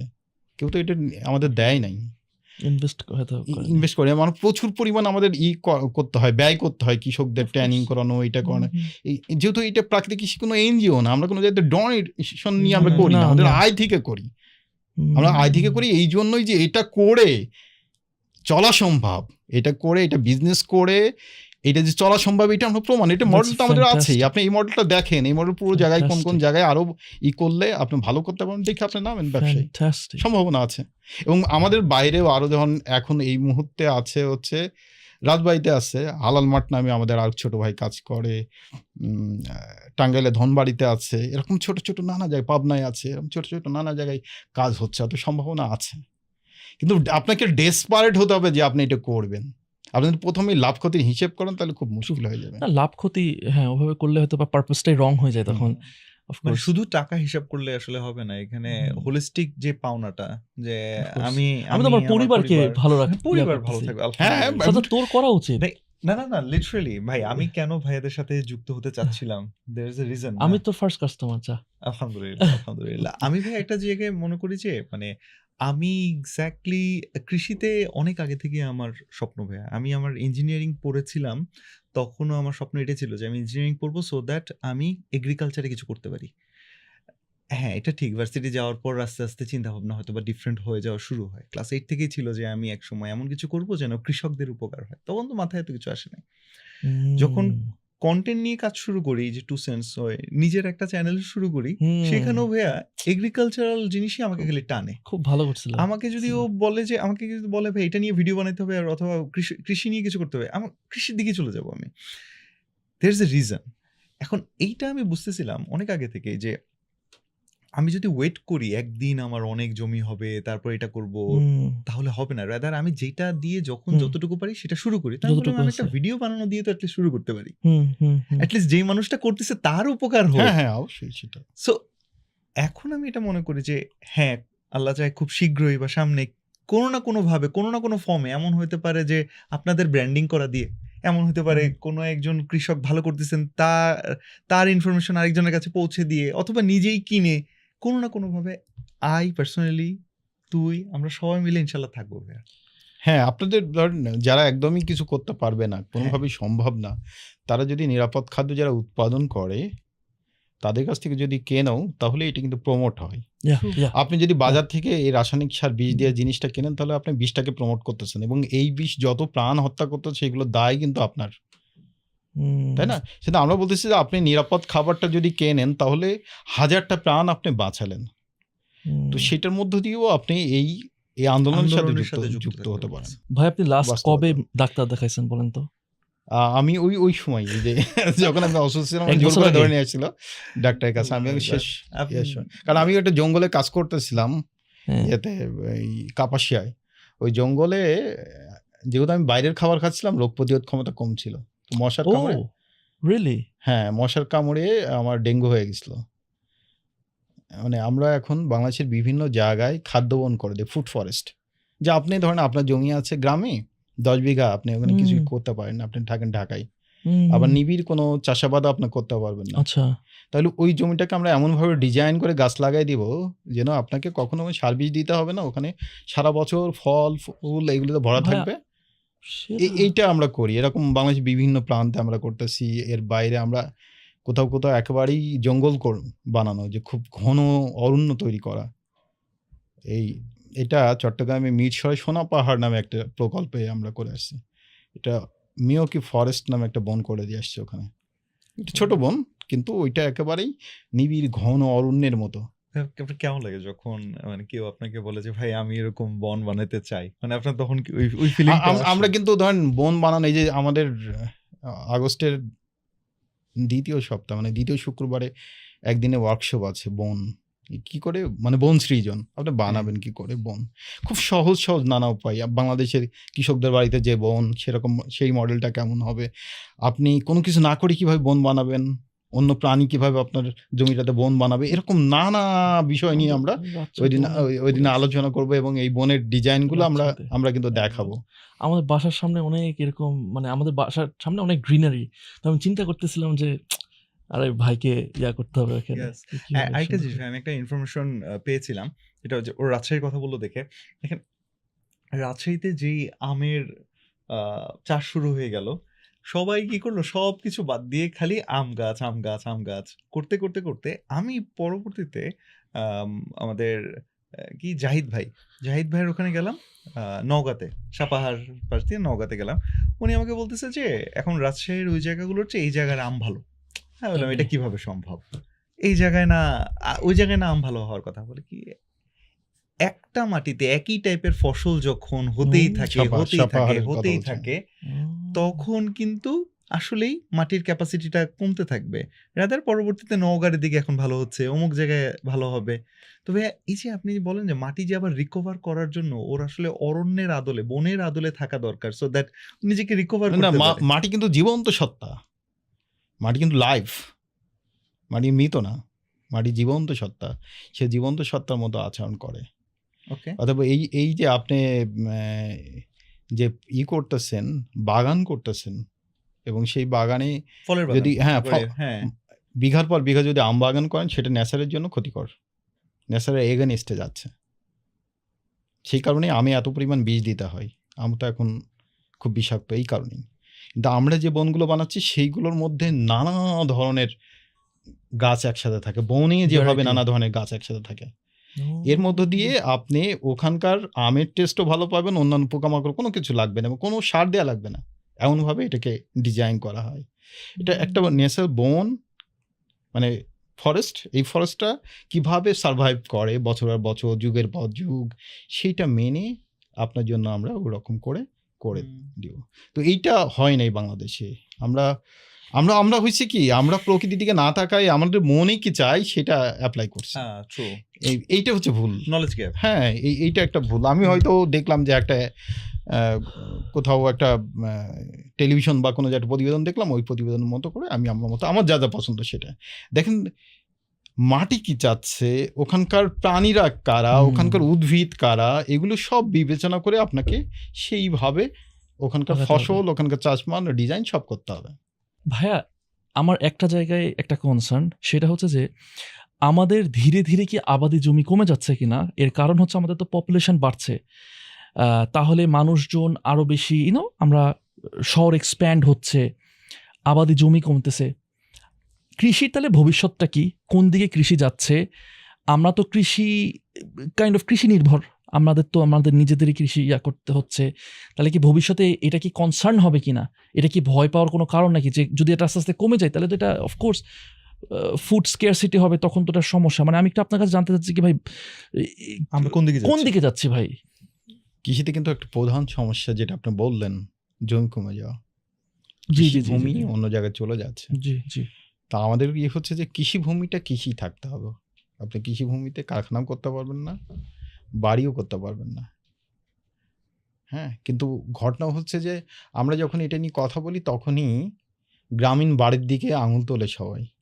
কিন্তু অনেক বাংলাদেশে প্রচুর জায়গা লোকজন কিনে রাখছে চারপাশের বাউন্ডারি দিয়ে, ওখানে কোনো কিছু করে না, বালি ফেলে ভরাট করে রাখে। তো কৃষি জমির এর ধরন পরিবর্তন করা যাবে না।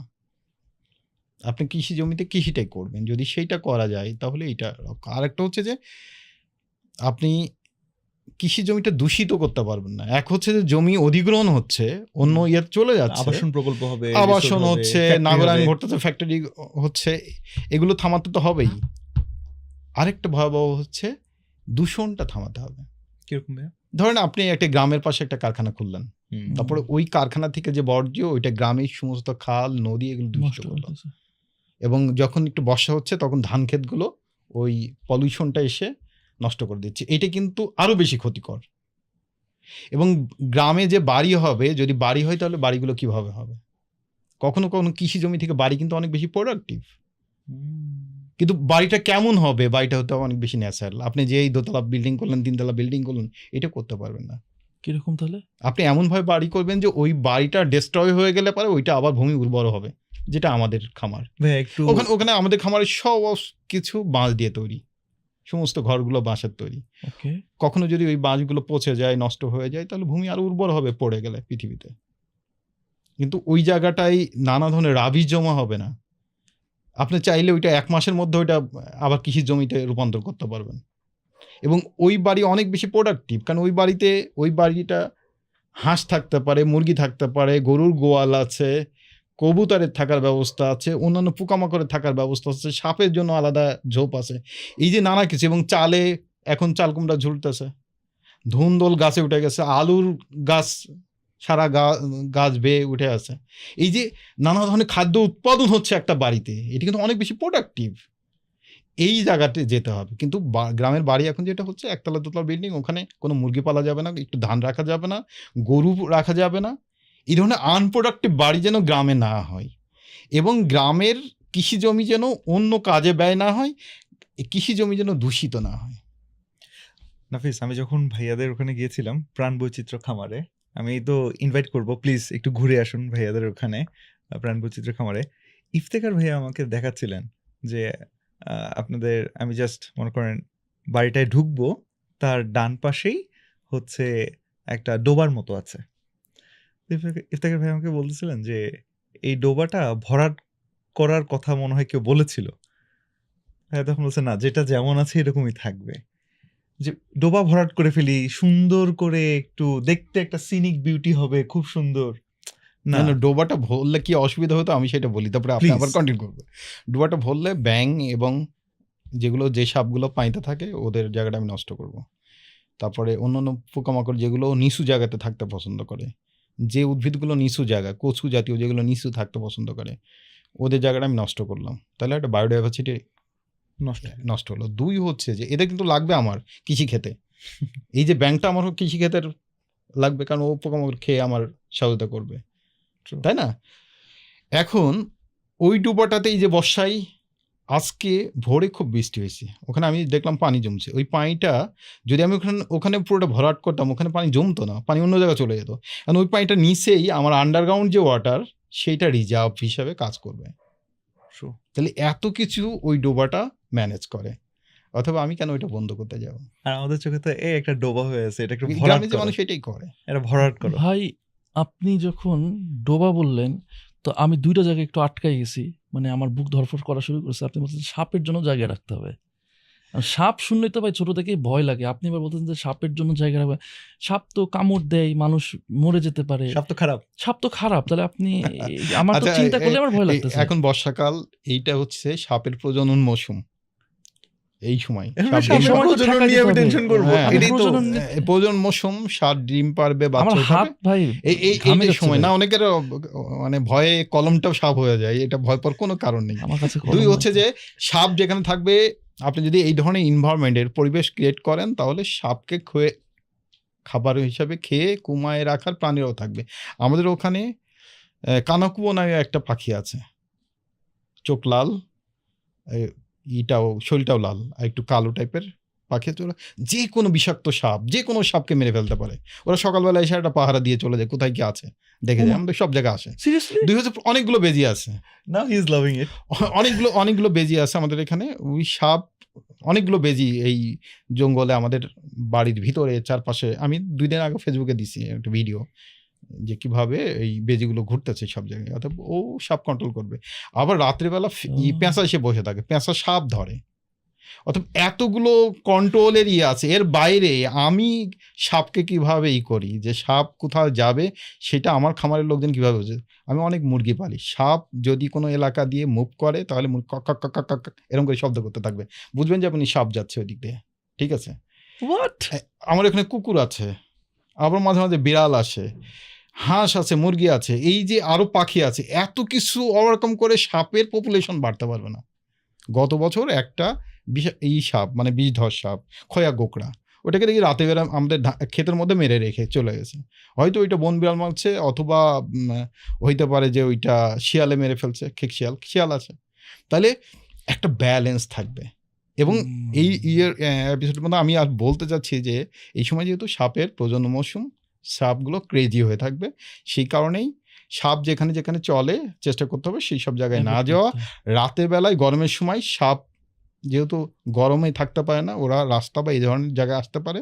রাতে অবশ্যই আলো জ্বালাই আপনাকে চলতে হবে, মশারি দিবেন, এবং ঘরের আশেপাশে জায়গাগুলো পরিষ্কার রাখতে হবে। ঘরে যদি ইঁদুর থাকে তাহলে ইঁদুর নিয়ন্ত্রণ করে রাখতে হবে। সাপের প্রধান খাবার ইঁদুর, আপনার ঘরে ইঁদুর খাওয়ার জন্য ওই সাপ যেতে পারে। এই একটু সতর্ক থাকলেই মনে হয় ম্যানেজ করতে। আমার কাছে মনে হচ্ছে দেখেন এই নলেজগুলো আপনি যেভাবে বলতেছিলেন, মানে আমার কাছে জাস্ট আমি ফিল করতেছিলাম এই নলেজটাই তো আমাদের পরম্পরা নলেজ। এটা থেকে দূরে আছি বলে সবকিছুকেই আমরা মনে করি আমি যেহেতু নলেজ নাই, সবকিছু আমার জন্য স্ট্রেঞ্জার, সবকিছু আমার জন্য ডেঞ্জার, আমি আমার মতো করে প্রোটেক্ট করতে চাই। পুরোটা একটা ইমব্যালেন্স করে জগা খিচুড়ি বানায় ফেলতেছি। হ্যাঁ, বাস্তু সংস্থার সমস্ত কিছু একটা সিস্টেমের মধ্যে চলে। এই সিস্টেমটা যদি আপনি বুঝতে পারেন, বোঝা খুব কঠিন। আপনি খুব মনোযোগ, আমরা এই যে সকালবেলা 3 দিনে যে সকালবেলা আপনাদেরকে খালি পায়ে হাঁটাচ্ছিলাম এবং বলতেছিলাম আপনারা কথা বলতে পারবেন না, হ্যাঁ, এই পুরো সময় জোরে কথা না করে শুনতে হবে। নানা পোকামাকড়, পাখি, কত প্রাণ আছে, ওদের শব্দটা আপনাকে শুনতে হবে। ওদেরও প্রাণ আছে, ওদের যে কথা বলে, ও যোগাযোগ করে, ওইটা আপনাকে শুনতে হবে। শুনলে আপনি এই জিনিসটা বুঝতে পারবেন, নেচারটাকে বুঝতে পারবেন, এবং সব কিছু অনেক কিছু বুঝতে পারবেন। এমনকি বৃষ্টি হবে কি না হবে সেটা আপনার শরীর বলে দেবে যে বৃষ্টি হবে। মানে ওই জায়গা পর্যন্ত আপনাকে যেতে হবে। এটা এখন আধ্যাত্মিক কিছু না, মানে সহজ জিনিস। আপনি প্রাকৃতিক জীবনযাপন করলে আপনি এটা ধরা পড়বে। মানে আমি তো নিজেকে আসলে বানায় ফেলছি হাইব্রিড খেয়ে খেয়ে যান্ত্রিক। সো নিজেদেরকে আগে শুধরাতে হবে, নিজেদের খাদ্য থেকে শুরু করে মাটি। দেলোয়ার ভাই, আপনাকে অসংখ্য ধন্যবাদ। আজকে আমি ইউজুয়ালি পডকাস্টে অনেক সময় আমি একটু নিজেকে ধরে রাখি, অনেক কোয়েশ্চেন্স আমি করি না। আজকে আমি না, থ্যাংক ইউ ফর অ্যালাউইং। আমি অনেকগুলো জিনিস আমি আপনাকে কোয়েশ্চেন করছি এবং অনেক কিছু আমি নিজে জানতে পারছি যেটা আমি আগে কখনোই জানতাম না। So thank you for enlightening us. Thank you so much for coming to 2 sense podcast. Sajjad, do you want to say? Yes, আমি হচ্ছে ভাইয়াকে ধন্যবাদ দিব, জাযাকাল্লাহু খাইরান, এবং আপনার ফ্যামিলি ওভারঅল যেভাবে করে আমাদেরকে ওই 3টা দিন আপনারা শিখিয়েছেন, জানিয়েছেন এবং আপ্যায়ন করেছেন ভাইয়া। এবং আমি আসলে আমাদের অডিয়েন্সকেও বলবো, আপনিও প্লিজ ভিজিট করে আসেন ভাইয়াদের মানিকগঞ্জের প্রাণবৈচিত্র্য খামারে। তাহলে আসলেই বোঝা যাবে যে একটা বাড়ি কিভাবে তার মানে নিজেকে প্রাকৃতিকভাবে সাজাতে পারে। এখানে আমার ছোট্ট করে একটু বোন আছে, আমার এইখানে গরুগুলোর জন্য ভালো একটা স্পেস আছে, গাছগুলো কেমন রাখা দরকার, এত সুন্দর একটা ইকোসিস্টেম। এমন না যে ও আচ্ছা আমার তো বিঘার পর বিঘা জমি থাকলে মনে হয় এরকম বানাতে পারবো, তা না ভাইয়ারা। খুব সুন্দর অল্প একটু জায়গার মধ্যে একটা ইকোসিস্টেম তৈরি করেছে যেখানে একটা মানুষ খেয়ে পরে বাঁচতে পারে। আলহামদুলিল্লাহ। সো থ্যাংক ইউ ভাইয়া, আমাদের অডিয়েন্সকে বলবো যেন ভিজিট করে। আর if you have anything to say. আপনাদের পুরো টিমটাকে আমি ধন্যবাদ জানাচ্ছি, যারা ক্যামেরায় আছে, ক্যামেরার বাইরে আছে, অন্য যারা ধন্যবাদ জানাচ্ছি, যারা দেখতেছেন এবং যারা শুনতেছেন সবাইকে ধন্যবাদ জানাচ্ছি। এবং আমি খুশি হব তখনই যখন আপনারা নিরাপদ খাদ্য খাবেন নিজেরা অন্তপক্ষে, এবং পরিবারের সবাইকে নিরাপদ খাবার খাওয়াবেন। সেই সাথে যারা বাংলাদেশে প্রাকৃতিকভাবে চাষাবাদ করার লড়াইয়ে যুক্ত তাদের পাশে যেভাবে পারা যায় সেভাবে হুম। তাদের পাশে থাকবেন। অনেক ধন্যবাদ সবাইকে।